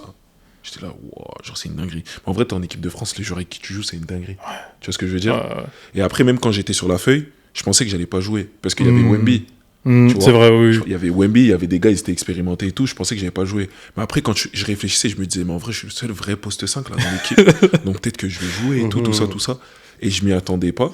Et il m'a fait jouer. Et en fait, ben, comme ça s'est bien passé dès le début, ben, en gros, tu sais, il m'a laissé sur le terrain et tout ça. Après, avec le flow du match, c'est l'adrénaline et tout. Et franchement, Premier c'est grave panier, passé. et puis tu te mets en confiance. De Il y ouf. avait Paul Lacombe qui joue avec toi en club aussi. Est-ce que Ouais. lui t'a donné des conseils parce qu'il était en équipe de France aussi. Ouais. À ce moment-là, est-ce qu'il t'a donné des conseils ou... Bah, en gros, il me disait en gros, ouais, te prends pas la tête, en gros, tranquille, tu vas voir, fais des choses simples, ça va rouler, on est en équipe de France, on a des gros joueurs et tout ça, t'inquiète, genre les ballons, tu vas les avoir, ça va être tranquille, tu vois. Mais au-delà de savoir que j'allais faire un match comme ça, en gros, bah après, tu sais, tu t'entraînes aussi. Et ils avaient vu qu'à l'entraînement, j'avais fait des bonnes choses. Mais c'est, tu sais, que t'as été impliqué. Tu sais, des fois, tu peux t'entraîner, tu fais des bonnes choses. Mais après, quand t'arrives en match, tu vois, genre, les gars, ils sont là. Ah, là, passe là, je sais pas si je vais la faire. Mais là, c'était pas du tout ça. Ouais. En fait, j'avais grave une bonne ambiance. Ouais. Genre, les gars, ils étaient grave cool et tout ça. Et ben, Il y avait du une coup, bonne après, ça- énergie. Ouais, il y avait une bonne Ouais, énergie. Et ouais. du coup, ça a roulé. C'est un vrai collectif. Mais en vrai. moi, la question que je me pose, c'est qu'en équipe de France, est-ce que c'est pas chacun son rôle? Par exemple, lui, il est là. Bah, on sait que son rôle, c'est ça. Donc, faut pas qu'il prenne des initiatives à vouloir tirer ou à vouloir. Est-ce que c'est pas chacun son rôle et c'est comme ça et puis c'est bête et méchant, en gros? Ouais, je pense que c'est ce qu'il faut se dire, tu vois. Ouais. Après, est-ce que ça se passe tout le temps comme ça? Je sais pas, tu vois, j'ai pas fait de compétition, j'ai pas de truc. Mais en tout cas, je pense que c'est ce qu'il faut se dire. Et les coachs aussi, ils sont là pour, tu sais, ils sont là pour le dire, genre, avant, soit ils t'appellent, moi, on m'avait pas appelé à ce moment-là, mais tu sais, avant, ils peuvent t'appeler, ils te disent, écoute, t'as vu, là, je compte sur toi pour faire ça, ça, tu vois. Après, aussi, si tu viens en équipe de France, je pense que c'est que t'as atteint, ou en tout cas, tu essaies d'atteindre une maturité, où on veut que tu atteignes cette maturité-là. Donc, Ok. c'est-à-dire que tu es censé savoir quel est ton rôle. Si tu arrives en club, tu fais pas des pick and roll, ben, en équipe de France, peut-être qu'on va pas te demander de faire des pick and roll. Donc, c'est pas là où tu vas faire ça. Tu vois, contente-toi du plus simple. Et ça va aller. Genre. Ouais, clairement. Il y avait en équipe de France, il y a Boris Dio qui est dans le staff. Et toi, tu es sur le terrain avec le numéro 13. Est-ce qu'il t'a touché un mot par rapport à ça? Ouais. Si c'était son numéro. Ben, déjà, encore une fois, comme je t'ai dit. T'avais pas de culture basket, tu pouvais pas Gros, savoir. Tu pouvais pas savoir, gros. moi, on m'envoie un message, on me dit, tu prends quel numéro? J10. On me dit non, c'est pris. Après, je sais plus quel numéro j'avais demandé. On me dit c'est pris. Ben, je prends le 13, en gros. Maintenant, j'arrive le jour où il faut faire les photos. Les gars me disent quoi? Oh, t'as pris le maillot de Boris, t'as pris son numéro. Non. Des trucs comme ça et tout. Moi, je savais pas. Après, en gros, genre, il blaguait de ouf avec ça et tout. Genre, il a dit, ouais, tant que tu me bats pas en 1 contre 1. D'ailleurs, je l'ai pas battu en 1 contre 1. Ah ouais? Ouais, je l'ai pas Tu battu. l'as joué? Ouais, on a déjà fait des 1 contre 1 et tout. Il a gagné? Ouais, gros, il est. Ouais, gros, il est toujours. gros, c'est un joueur respectable. Hein. Bah, c'est Déjà, clairement- il est costaud. Ouais, il est déjà. costaud, ouais. Donc, ça veut dire, en gros, il est costaud. Et 1 contre 1 comme ça, arrêté. Gros, il est lourd. Hein. Ouais. Tu vois, il est lourd à défendre et tout. Ouais. Et même toi, si t'as pas de réussite, tu vas pas gagner. Oui. C'est pas genre. Tu peux pas faire des traversées de terrain, c'est 1 contre 1 comme ça, là. Ça veut dire que le truc de ouais, je suis fatigué, ça existe pas, tu vois. Ouais. Tu vois. Et du coup, non. Mais ouais, il me taquinait tout le temps et tout ça. Et après, moi, je me rappelle, j'avais demandé, j'ai dit, mais Boris, est-ce que ça te dérange vraiment, en gros, que je porte le numéro? Après, il m'avait dit, mais non, il est archi cool. Il m'avait dit, mais non, ça me dérange pas et tout. Après, il m'avait dit, mais taf quand même et tout. Ouais, taf avec lui. Et après, j'avais fait un bon match, là, le premier match et tout. Il était content et tout ça, tu vois. Genre, ça m'a vraiment, pour le coup, ça m'avait vraiment fait plaisir, tu vois. Juste après ça, 2023, c'est là où tu signes avec la Gielbourg. Ouais. En fait, à ce moment-là, ta carrière, c'est qu'une progression constante. C'est-à-dire que tu connais la N1, la Pro B, la Pro A, tu connais la Champions League avec Strasbourg. Tu vas à Bourg-en-Bresse, là, tu tombes sur l'Eurocup. Et première saison en Eurocup, première finale contre Paris, est-ce que toi, tu t'y attendais?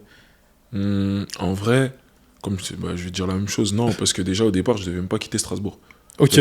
J'avais signé un contrat de 3 ans. 3 ans, ouais, c'est vrai. J'ai signé 3 ans, je devais pas quitter. Sauf que le coach qui était là, il partait, il y avait un nouveau coach. Donc j'ai écouté le discours et tout ça, c'était bien, c'était intéressant.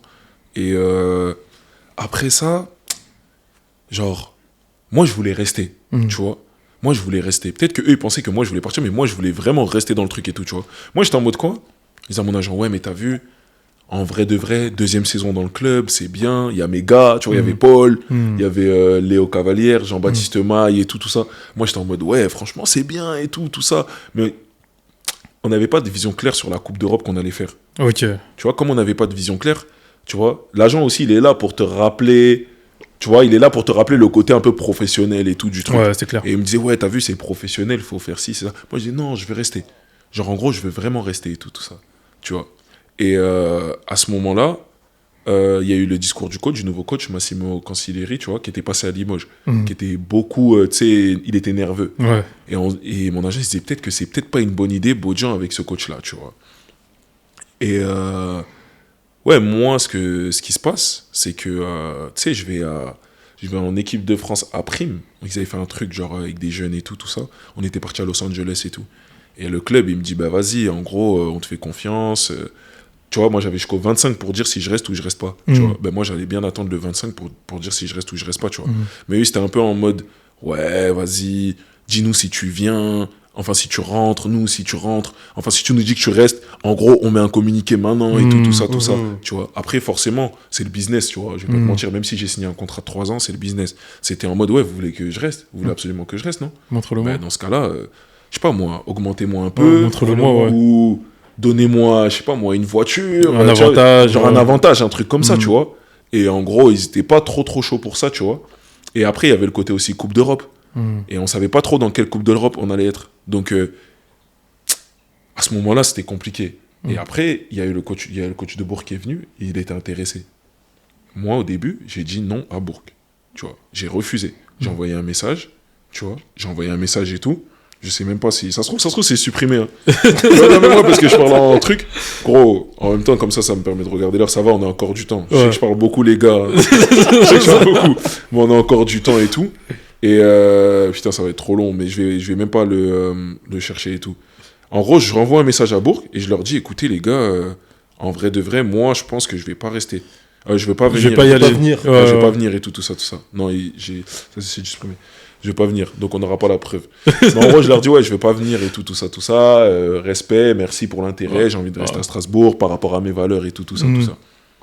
Gros, je rentre. Il y a un pote à moi, il m'appelle, il me dit, hey, gros, en vrai, tu vas jouer l'Eurocup, wesh.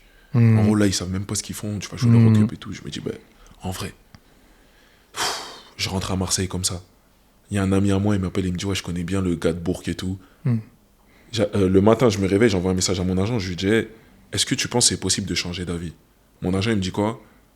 Il me dit, en vrai, je sais pas, je vais réfléchir, mais t'as jusqu'à midi, il faut que tu sois sûr de ton choix. Parce que si tu changes d'avis, là, tu peux pas retourner. Ouais, c'est clair. Et entre-temps, j'avais pas dit à Strasbourg que j'avais dit à Bourg que je restais pas et tout.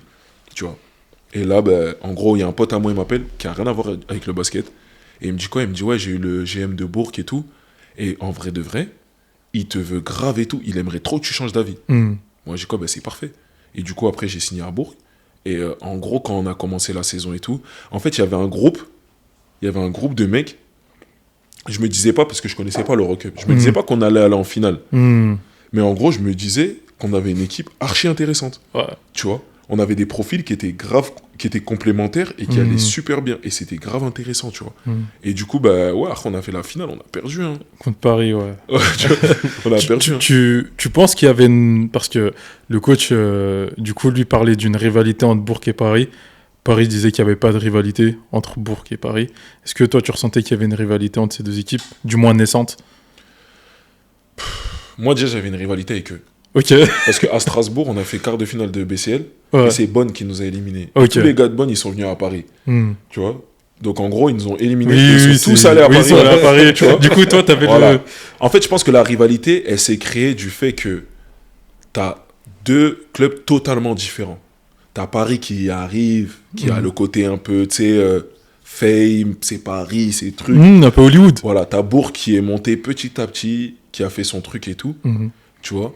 Et t'as eu ce truc où t'as Monaco, Asvel, et en dessous, t'as Paris et t'as Bourg, tu vois. Donc forcément, c'est les deux équipes. Tout le monde se dit, ouais, il y a Monaco, Asvel, ils vont se tirer la bourre. Et après, il va rester deux équipes. Et tu vois, il y a eu cette rivalité-là qui a été créée et tout.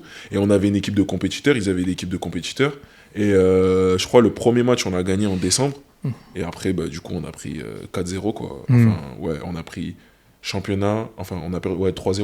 On a perdu 2 matchs en truc et en championnat. Du coup, je pense que c'est de là, elle s'est créée un peu cette rivalité entre les deux des clubs, tu vois. Cette saison-là, c'était aussi la saison où tu as fait avec Zachary, la dernière saison avant qu'il aille en NBA. Est-ce que toi, tu voyais comment il préparait sa saison pré-draft? Ouais, tout le temps. Il était tout le temps focus. Ouais, il était focus. Hein. Il savait qu'il allait finir premier choix? Je pense pas qu'il allait finir premier choix, mais en tout cas, je pense qu'il a toujours eu l'ambition. Après, c'est quelqu'un d'introverti un peu, tu vois. Ok. Qui est dans son coin, tu sais, c'est pas quelqu'un qui va le clamer, et de toute façon, ça se voit, tu vois, qui va dire, ouais, moi, non. Mais il bossait, tu vois, il bossait vraiment. Il était tout le temps le premier à la salle, tout le temps le dernier. Il venait quand il y avait des jours off, tu sais, son entraîneur individuel, il était tout le temps avec lui. Anthony Brossard, ouais. Anthony Brossard, tu vois. Il était tout le temps avec lui, il bossait, il faisait des retours vidéo et tout ça. Et moi, à ce moment-là, je savais pas qu'il allait finir premier de la draft. Je pense que lui aussi, mais peut-être au fur et à mesure de l'année, il a... Tu sais, il y a des choses qui ont fait qu'il a compris qu'il allait finir premier, tu vois, de la draft. Je pense que c'est plus ça. Mais peut-être que quand la saison elle commence, tu sais, genre lui, il se dit pas, peut-être, ouais, je vais finir premier de la draft, tu vois. Après ça, du coup, ta saison à la GL, c'est là où tu as connu ta première expérience hors de France, en Espagne. Ouais, merci. Ta première expérience internationale en Espagne. Comment est-ce que ça s'est passé? Est-ce que c'est toi qui avais envie de partir? Ou t'avais envie de changer d'air, de quitter un peu la France? Franchement, le départ de Bourg, il s'est bien passé. J'avais 2 ans de contrat, mais je pense que, voilà, tu sais, avec le club et tout, il s'était dit, si Bodjan, il progresse bien et qu'il parte, ben nous, c'est tant mieux, tu sais, ça fait une vitrine et tout. Et ouais, j'avais envie de, tu sais, j'avais l'objectif d'aller voir ailleurs, à l'étranger, de voir comment ça se passe, tu vois. Ou du moins, j'avais l'objectif d'avoir un rôle, tu vois. Et je me suis dit, il y a Asvel Monaco. Bah, en gros, à ce moment-là, c'était fermé, c'était pas, tu vois, c'était pas disponible pour avoir un rôle. Ok, parce que je sais que l'Asvel te regardait déjà à ce moment-là. Ouais, mais pour avoir un rôle important et tout. Et puis, il n'y a pas eu de... Après, je sais pas, tu vois, peut-être qu'on m'a pas donné les détails et tout, mais il n'y a pas eu d'intérêt officiel, tu vois. Du coup, bah, j'avais l'étranger, je pouvais rester à Bourg, tu vois, ou j'avais d'autres clubs en France, tu vois. Mais en gros, bah ouais, l'étranger pour moi, je me suis dit, bah oui, et en plus, j'avais bien envie de voir le style en Espagne, tu vois. Parce qu'on m'avait toujours dit, ça va, tu comprends assez bien le jeu, tu cours, c'est ce qui est intéressant en Espagne. Alors qu'en France, à l'époque, on me disait, ouais, en France, peut-être tu vas pas pouvoir jouer parce que il faut que tu sautes pas assez haut et t'es pas assez costaud. Tu vois, donc, en gros, ça m'a mis dans une case. Ouais. Et moi, je me suis dit, bah, ok, ça a l'air intéressant et tout ça. Bah, je vais essayer d'aller en Espagne, tu vois. Et du coup, bah, ouais, c'était ma première expérience à l'international. C'était à Manresa, c'est ça? Exactement. Est-ce que les joueurs. J'avais eu l'épisode avec Georgie où justement il disait que lui, sa plus grosse erreur, c'était il avait fait sa première année en international, pardon, en Italie. Ouais. Il a dit que sa plus grosse erreur, c'est d'être revenu en France parce que les joueurs en France, à l'étranger, sont mieux vus que les joueurs français en France. En France. Est-ce que toi, c'est quelque chose que tu as vécu ou tu peux Non, relate à ce en qu'il a dit? revenant à Lasvel, c'est pas ce que j'ai vécu, tu vois. Ok. Je pense que après, big respect, Georgie, on sait jamais, tu connais. Il croise à Lyon, tu vois, il croise un peu rouge là, il m'attrape là, tu vois. Mais non. Je pense que aussi, maintenant, c'est de plus en plus démocratisé ça. Ok. Tu vois, le truc de quand t'es français, tu vas, genre, si t'es en France, ben, on va pas te respecter, tu vois. Je pense que c'est un peu moins. Moi, je sais que, en tout cas, quand je suis arrivé à Lasvel, bah, tu sais, on m'a respecté comme un joueur, tu sais, comme un joueur, quoi. Ouais, Tu clairement. vois ce que je veux dire? Ouais, t'es comme ça, on va te prendre comme ça, et c'est comme ça, tu vois. Et en plus, maintenant, tu vois, hein, dans le championnat de France, regarde Nadir, tu vois. Nadir, même tous les gars qui taffent, tu sais, ils sont mis à leur juste valeur. Maintenant, on n'est plus américain. Il en faut quand même, tu vois. Mais ils sont moins comme ça, et c'est pas le sentiment que j'ai eu. Ok. T'as aussi joué avec Riten Obasso à Manresa, lui qui était joueur de Lasvel avant. Est-ce que et t'as aussi joué avec Armel Traoré cette saison-là, qui était revenu de G-League, tu vois, qui lui est à Lasvel actuellement. Est-ce qu'il y avait ce truc où Lasvel avait porté un intérêt auprès de toi à ce moment-là et ils t'ont soufflé un mot à l'oreille en mode ouais, bah Lasvel ça va être cool ou quelque chose comme ça? Est-ce que ça t'as décidé un peu grâce à ce qu'ils t'ont dit? Franchement, pas du tout. Hein. Déjà, Armel, j'ai signé, je crois, avant lui. Ok. Ouais, t'étais la deuxième recrue. Ouais. Rétine, en gros. Non, même pas, on n'a même pas parlé de ça, hein, franchement, Ah ouais pas. Ouais. En gros, on n'a pas du tout parlé de ça. Hein. Ouais, vraiment pas. Hein. Tu sais, genre, j'ai pas discuté de ça avec lui, ni même avec. Même d'autres joueurs, je sais même pas si j'avais parlé de ça avec d'autres joueurs et tout, mais je crois que non, j'avais pas parlé de ça avec lui en tout cas. Tu vois. Ouais. Du coup, là, t'es à Lasvel, découverte de l'Euroleague. Comment est-ce que tu décrirais l'Euroleague? Parce que c'est le plus haut niveau européen et c'est le plus gros niveau que tu as jamais touché pour l'instant dans ta carrière. Est-ce que c'est vraiment au-dessus de tout le reste? Genre, parce que j'en avais parlé un peu avec Edwin en off et la question c'était, quand on voit un match de Lasvel en championnat contre une équipe, elle va être largement au-dessus. Mais quand on voit un match de Lasvel à l'Euroleague, tu vois que c'est un peu plus compliqué. Quelle est vraiment la différence entre les deux championnats? Est-ce que c'est vraiment une grosse différence ou après, moi, pas du tout? Je suis un rookie, c'est que ma première année. Mais de là, comme ça, je te dirais... la différence, elle est physique, hein, je pense, déjà.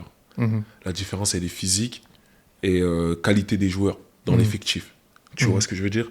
C'est pas que... Tu sais, genre, tout le monde a de la qualité et tout, tu vois. Mais en gros, quand tu prends un Panathinaikos, Olympiakos, Fener, tu regardes l'équipe du Fener, je crois qu'ils ont recruté Nando, ils sont 16. Ouais.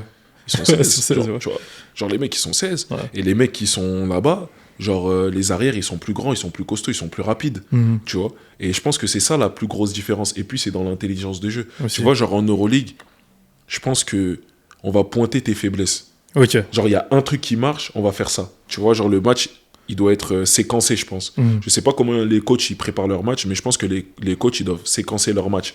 Genre, ouais, là on sait qu'ils ont une faiblesse là, peut-être pendant 1 ou 2 minutes on va appuyer sur cette faiblesse là. Après on va jouer sur ça, on va faire ça.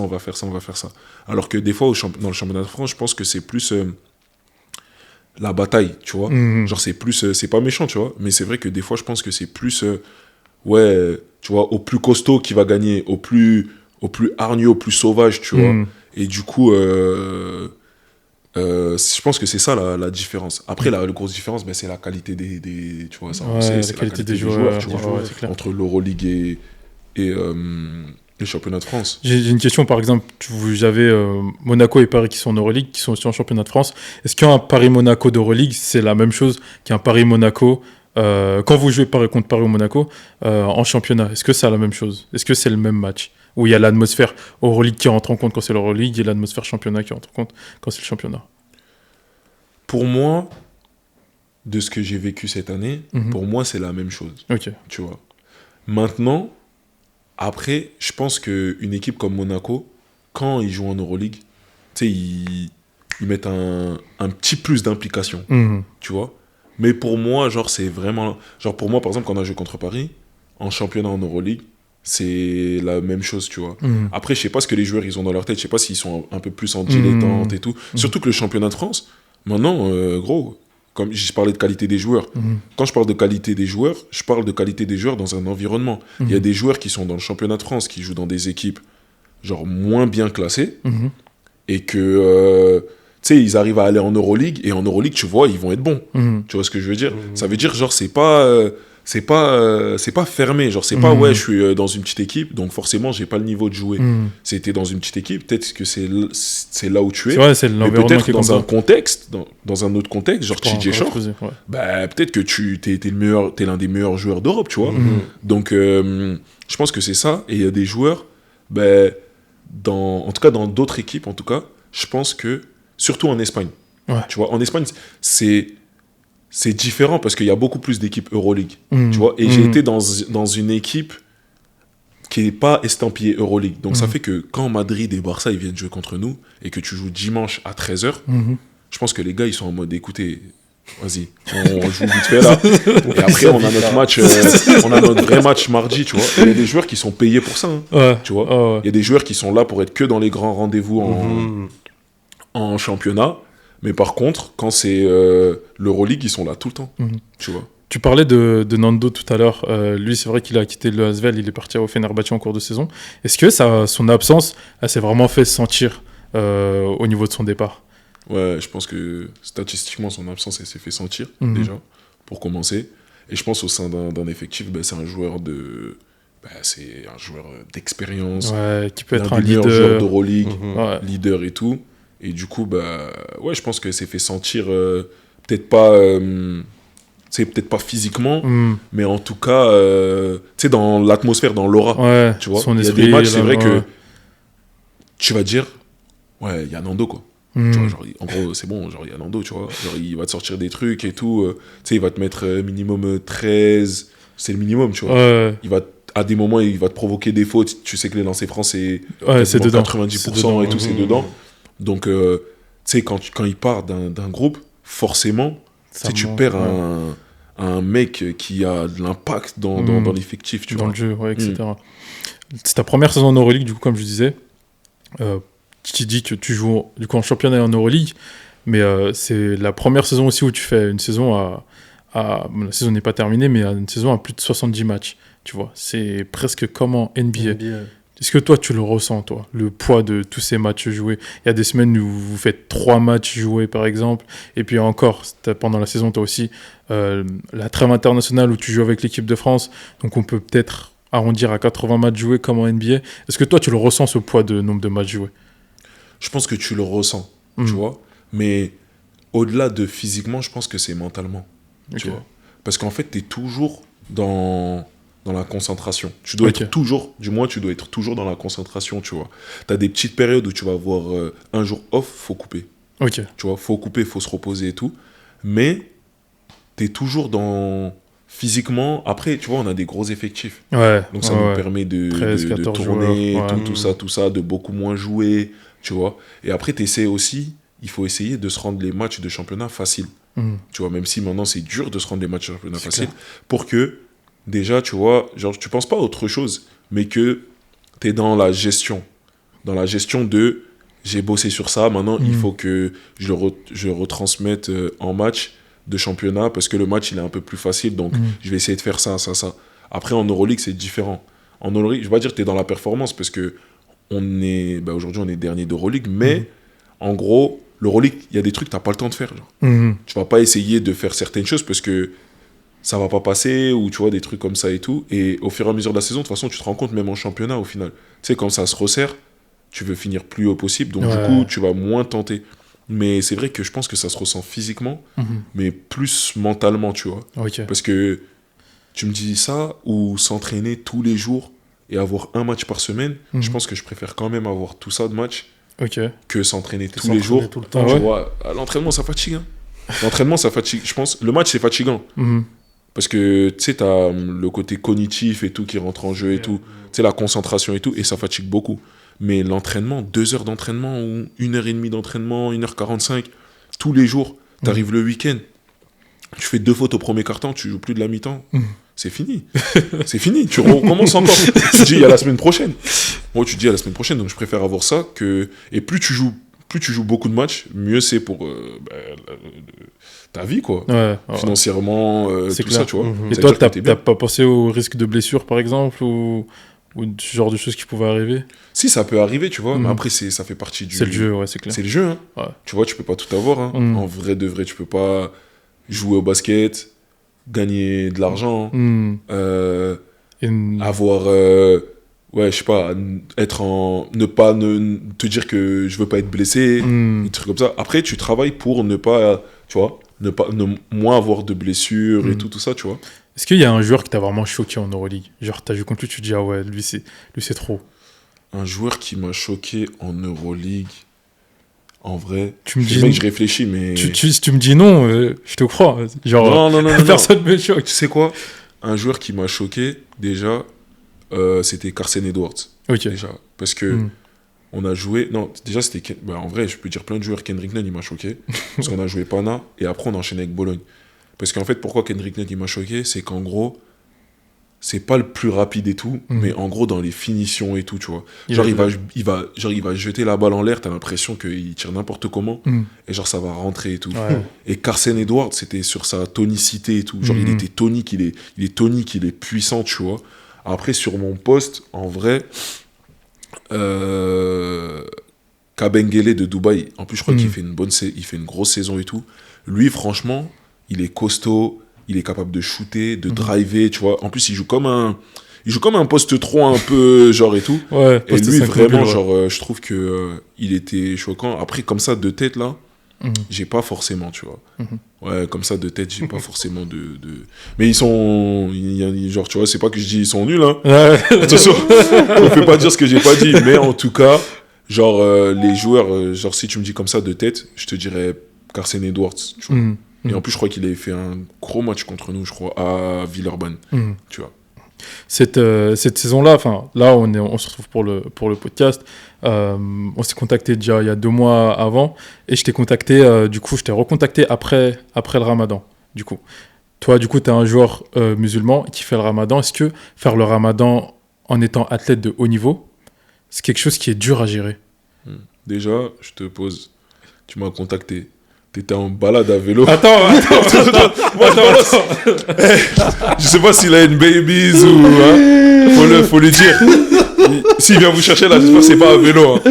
Non, je rigole. En vrai, on est à Lyon, c'est écolo et tout, je comprends. Sur mon c'est comme vélo, ça que tu m'as contacté. Sur le vélo. Moi, j'étais en train de faire mes courses. Il me voit comme ça, il me dit, wesh, ça dirait de... Non, c'est des trucs. Oui, mais non. Voilà. Mais non.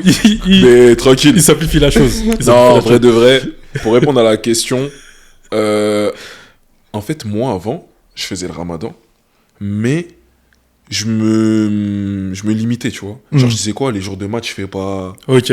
Genre, les entraînements durs, je demande au coach, ouais, tac, vas-y, je vais pas faire demain et tout ça.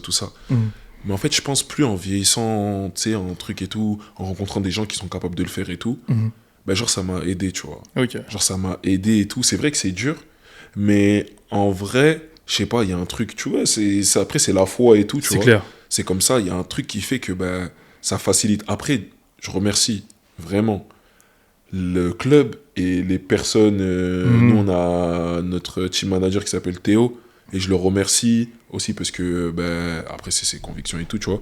Mais en gros, il a été très...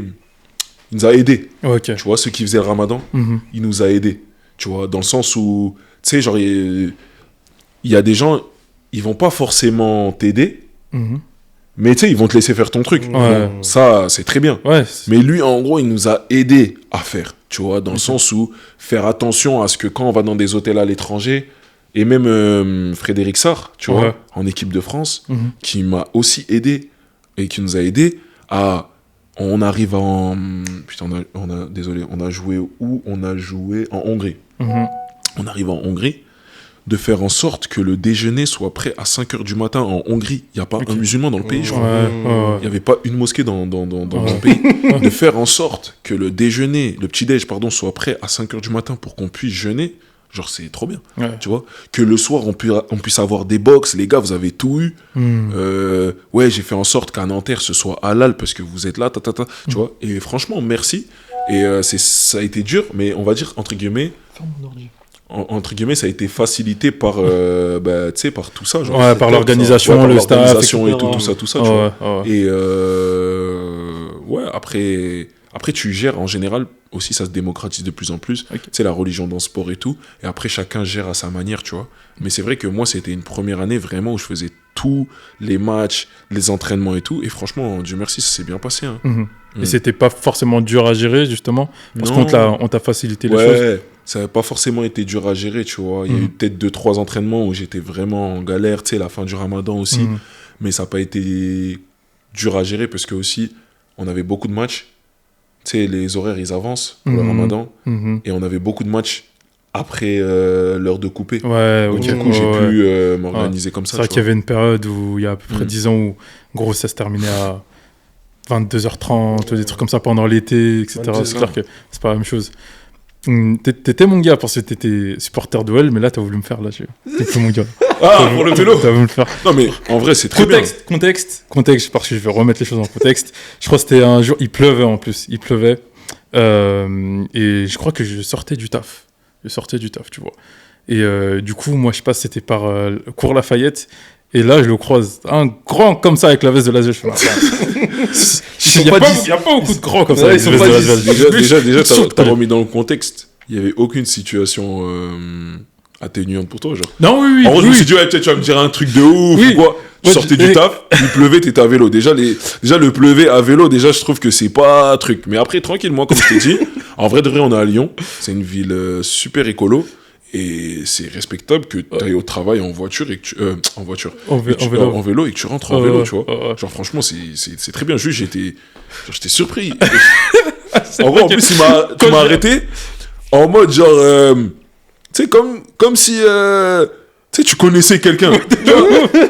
Je crois que tu m'as dit, carrément, tu m'as dit, wesh, bonjour, bien ou quoi? J'ai dit, wesh. Un truc comme ça, j'ai dit, se connaît-on? J'ai dit, mais c'est comment, genre? Genre, j'étais à vélo comme ça, et je pense, tu vois, double regard. Voilà, double regard. Je revois et tout, je dis, attends, ouais, bonjour, après je dis, excuse-moi, c'est vrai que je parle et tout comme ça, je lui parler du podcast et tout, et je dis, ouais, je me suis même pas présenté et tout, c'est moi et tout, et je dis, toi, tu serais chaud pour faire le podcast? Il me dit, ouais, pas de galère, etc. Mais bref, c'était la petite parenthèse. La petite parenthèse. Écologie. Du coup, moi, j'aimerais parler aussi de ce que tu fais à côté du basket, à côté de ta carrière, Fragrance by Beau, du coup, avec tout ce qui est... t'as une page Insta où tu parles de parfums, etc. Comment est-ce que c'était venu cette idée de parler de tout ça? Bon, tout à l'heure, on avait une discussion. On a un peu parlé en off. La question et tout. En vrai, moi, dans ma famille, j'ai mes oncles et tout, ils mettent beaucoup de parfums, tu vois. Ils ont beaucoup de parfums et tout. Ça fait que tout le temps, j'allais chez eux. Quand je vais chez eux et tout, je suis en mode, waouh, gros, tes parfums, c'est trop... Genre, tu sens bon et tout ça. Et j'ai toujours acheté un peu des parfums comme ça et tout, un peu à droite, à gauche et tout. Et comment ça m'est venu? En fait, je sais pas, genre, j'ai bien aimé les parfums, tu sais, j'en achetais beaucoup, j'en achète et tout. Et à force, au fur et à mesure, tu sais, j'avais des potes, ouais, là, tu sens bon et tout ça et tout. Et je me suis dit, à chaque fois, ils me demandaient, ouais, c'est quoi ton parfum? Je disais, les gars, je vous dis pas. Les gars, je vous dis pas, en fait. Je vous dis pas et tout ça. Après, des fois, quand ils venaient chez moi, ils regardaient, tac, ils sentaient, ouais, j'aime bien celui-là et tout ça. Après, je me suis dit, mais en fait, j'ai beaucoup de parfums. Donc, moi, ce que je vais faire, c'est que je vais aller sur Instagram et je vais en faire des reviews, tu vois. Quand tu dis que t'en as beaucoup, c'est combien? Genre, chez toi, t'en as combien? À peu près? Là, je dois en avoir 70. Ok. Ouais, je dois avoir 70 parfums, tu vois. Okay. Mais, comme je te disais tout à l'heure, en vrai de vrai, je dis pas que c'est rien, c'est beaucoup. Mais en fait, tu te rends compte. La dernière fois, je suis parti à Bellecour à Printemps. Je rentre dans Printemps et tout. Et il y a une vendeuse et tout, elle parle. Et je lui dis, ouais, je cherchais un parfum et tout. Elle me dit, ouais, vous aimez quoi comme parfum? C'est quoi les parfums que vous portez? Moi, je lui dis mes parfums. Je dis, hey, franchement, j'en ai beaucoup.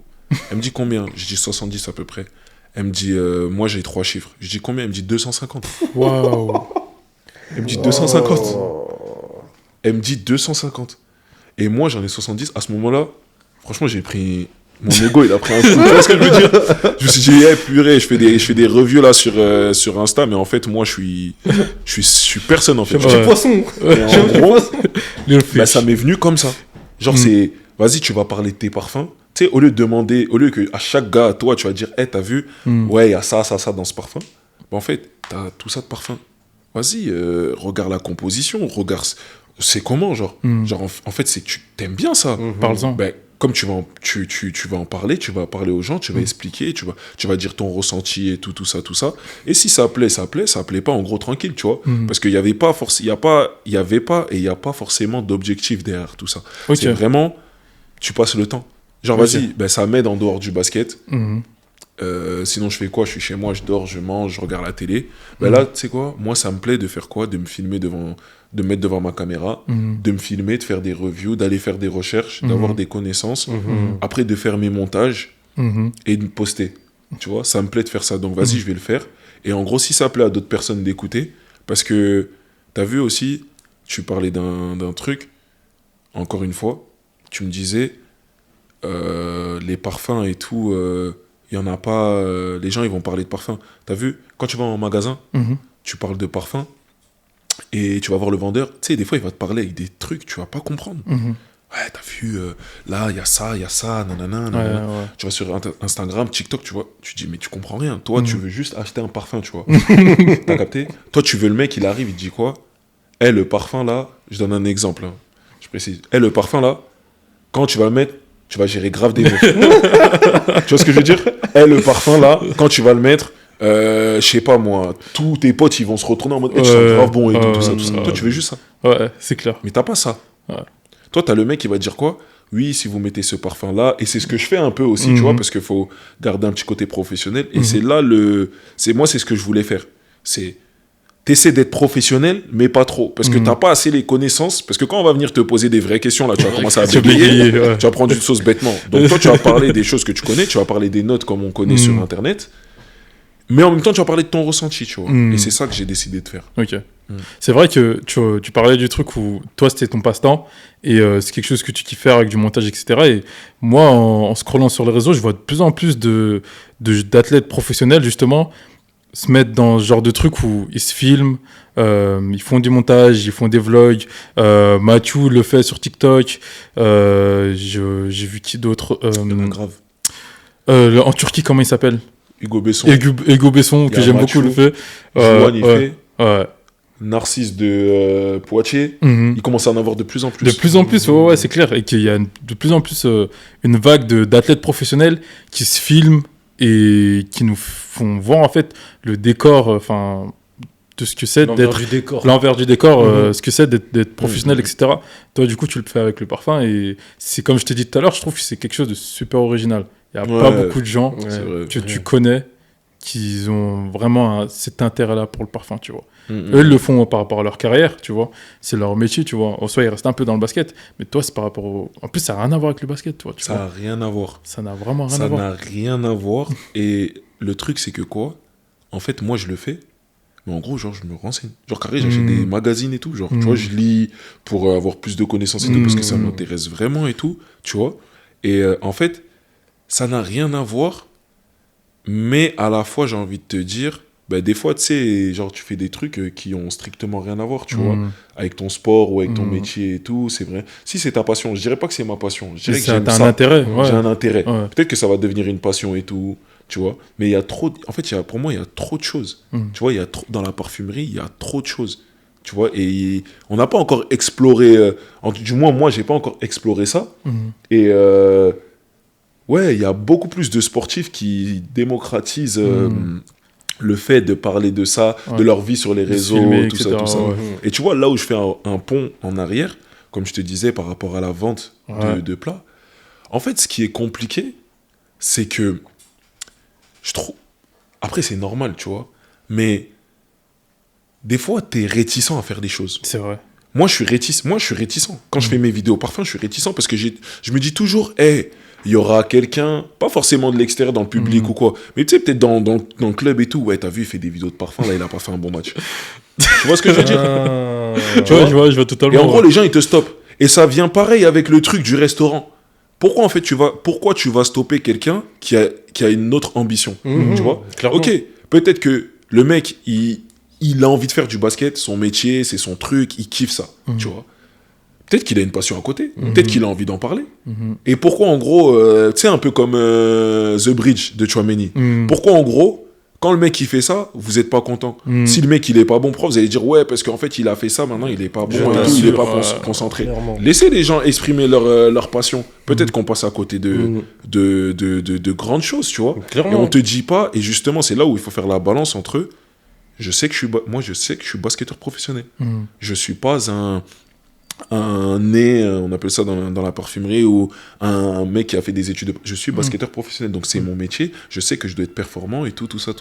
Mais à côté de ça, ben, en gros, j'ai envie de faire des vidéos, j'ai envie de me renseigner sur le parfum.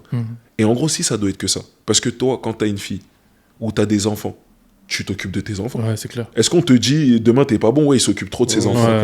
Non, j'ai pas envie de mettre tout dans le même sac, tu vois, j'ai pas envie de mélanger dans le sens où, parce qu'un enfant c'est pas Oui, mais la parfumerie. ouais, Mais je vois si ce que c'est tu mon veux truc si toute la journée j'ai envie de m'occuper de mes parfums, de prendre des chiffons, de les nettoyer, de trucs, ben je peux faire que ça, tu vois. sûr. Après les enfants, c'est vrai que c'est différent, tu vois, t'es obligé de t'en occuper parce que c'est tes enfants, C'est ta responsabilité. Mais ce que je veux dire, c'est C'est que l'image. Ouais, je faire vois ce que tu 2 veux dire. heures où tu te filmes dans une journée, tu parles de parfum, c'est rien. C'est rien, tu vois. Et en gros, limite, quand tu vas faire un truc, t'es pas légitime. T'as capté? T'es pas légitime. Demain, j'arrive, je dis quoi? J'ai un doctorat en parfumerie. Je dis, je fais des vidéos de parfum. Personne ne va me dire, t'es pas légitime. Ouais. Mais parce que je suis basketteur professionnel, je ne peux pas parler de parfumerie.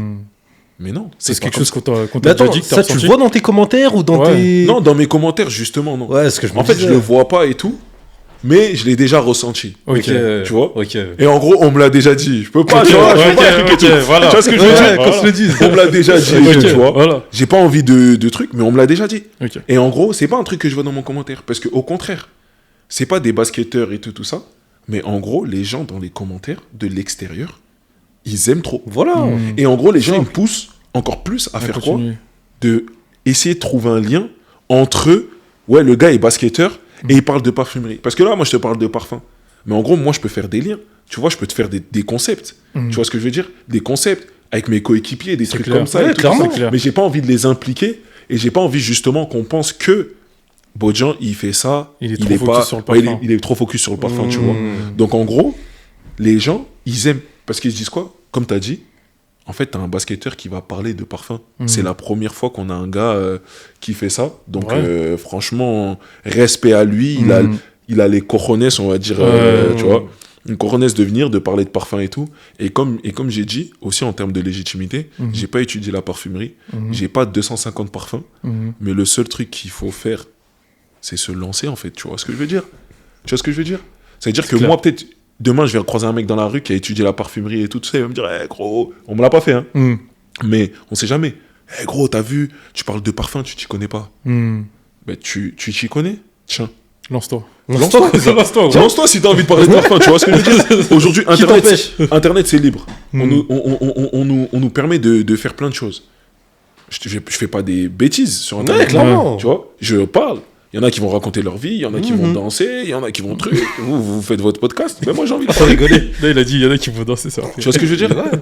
Il y en a qui vont parler de parfum. Et qui dit, genre, à la fin de ma carrière, en gros, je fais pas un podcast où je parle de parfum. Ouais, clairement. Qui dit que un jour, je vais pas créer un parfum, le parfum, il va aller au-dessus. Parce qu'aussi, il y a l'après-carrière, gros. Ouais, c'est clair. Tu vois ce que je veux dire? C'est clair. Il y a l'après-carrière. Et après, moi, je connais bien TDF. Je sais pas si vous voyez c'est qui. Oui, je vois. Genre, c'est un bon pote à moi et tout. Et en gros, au début, je lui ai parlé du projet. Il m'a grave dit, mais gros, lance-toi, genre. Lance-toi. Et si les gens, ils parlent, eh ben, reste dans ton truc, lance-toi. Ouais. Parce que les gens qui vont parler, demain, si toi, t'es bon sur le terrain et tout ça, ils ne parleront pas, tu vois. C'est clair. Et si t'es pas bon, ils vont parler. Donc, quoi qu'il arrive, si tu fais pas ce que toi, t'as envie de faire, mais le monde, il va quand même avancer, en fait. Le monde, il va quand même avancer, tu vois. Donc, c'est pour ça que, en gros, j'ai décidé de me lancer. J'ai pas forcément d'idée précise, tu vois. Mais juste, je fais, je suis je suis un peu la tendance, je suis la vague et tout, et peut-être qu'à un moment donné, il faudra se recadrer. Mais je me suis dit, t'es basketteur, t'as une communauté entre guillemets. C'est clair. Tu vois. T'as Peut-être une que audience. demain, t'as des trucs à faire valoir, tu vois. Qui dit que, en gros, aujourd'hui, le basket, il me permet pas de démarcher des marques, des trucs comme ça et tout. Ouais. Peut-être que demain, le basket, il va me permettre de démarcher des marques de parfums, Hmm. des égéries. Des fois, on me Sponsor, dit, ouais. moi, tu vois, on me dit, ouais, tu pourrais faire mannequin ou des trucs comme ça. Let's go. Tu connais, je voulais me placer, tu vois. Tu connais. Non, je rigole, mais des fois, on me dit des trucs comme ça et tout. Non, rigole pas, gros, rigole pas, gros. Ouais, je rigole pas, rigole Non, pas, je rigole pas. dis-le. Mais en vrai, pourquoi pas? Hmm. Tu vois, pourquoi pas démarcher des marques, pourquoi pas des marques qui me démarchent dans le style basketteur, Hmm. parfum, ensemble. Et j'ai des gars qui sont comme ça. Ouais. Il y a des mecs qui se font démarcher par des marques. Regarde Nadir, Ouais. Joël Ayaï, c'est des mecs qui se font démarcher par des marques et C'est tout clair. ça. Pourtant, ils vont pas parler de parfum, ils vont pas parler de choses, mais les marques, elles les démarchent. Donc là, il y a un mec qui parle de ça, ben peut-être que ça va arriver. Mais si ça arrive pas, comme j'ai pas d'objectif précis, ben ça n'arrive pas, c'est pas grave. Moi, je vais continuer à acheter tous les parfums que je présente, que j'ai chez moi, les 70 parfums que j'ai chez moi, je les ai achetés. Ok. Tu vois, je les ai achetés. Et je ne demande rien. Tu vois, sur mon TikTok et tout, parce que je mets beaucoup de vidéos sur TikTok, j'ai partagé un gars à moi dans la rue, là, EDG Lyon, E de gamme Lyon. Je l'ai partagé, je vais pas demander 1 euro. Je vais Ouais. pas demander un parfum. Parce que je le fais, parce que ça me fait C'est plaisir. vrai, c'est pour ça. Tu vois ce que je veux dire? Ouais. C'est juste ça, gros. C'est sur ces mots inspirants qu'on termine l'épisode d'aujourd'hui. Merci Bodjan d'être passé sur le canapé de Pour la Culture. Nanou, t'as quelque chose à rajouter? Bodjan, merci d'être venu, gros. Nous, ça nous fait plaisir. On va continuer à venir te voir fracasser les adversaires pendant tes matchs, gros. On va continuer à crier dans le public, à soutenir. Et on va soutenir aussi sur les réseaux, gros. Ça fait plaisir, gros. En tout cas, les Franchement. gars, merci de l'invitation. C'est Ça fait normal. vraiment plaisir. Moi, j'aime bien parler. J'aime bien quand on donne la parole et Ouais, tout. ouais. Tout ça, je trouve que, en gros, comme tu as dit, inspirant. Mais après, tu sais, c'est pas le but. Comme tu as dit, c'est vraiment discuter, tout être ensemble, partager ses expériences. Après, clair. chaque humain prend ce qu'il a à apprendre. Tu vois ce que je veux Voilà. dire? Chaque humain prend ce qu'il a à apprendre. Et non, je vous remercie pour ça. Après, je vais pas faire des dédicaces à la famille. Non, genre dédicaces à la famille et tout. Mais en vrai, non, c'est... Bah, après, je remercie, petite parenthèse, je remercie aussi Dieu. Moi, tu vois, je remercie Dieu en tout cas de me donner l'opportunité de faire ce que je fais et tout. Et pour vous, les gars, en gros, courage. Hein. Je sais pas c'est quoi aussi vos objectifs. Je sais pas c'est quoi vos objectifs, tout ça en termes de podcast et tout. Mais j'espère que ça avancera, que... Bon, moi, je te dis, c'est quoi mon objectif? C'est quoi? C'est d'avoir ton président sur le canapé, là. Tony? Ouais, ça fait plusieurs fois que j'envoie des messages, il me répond pas.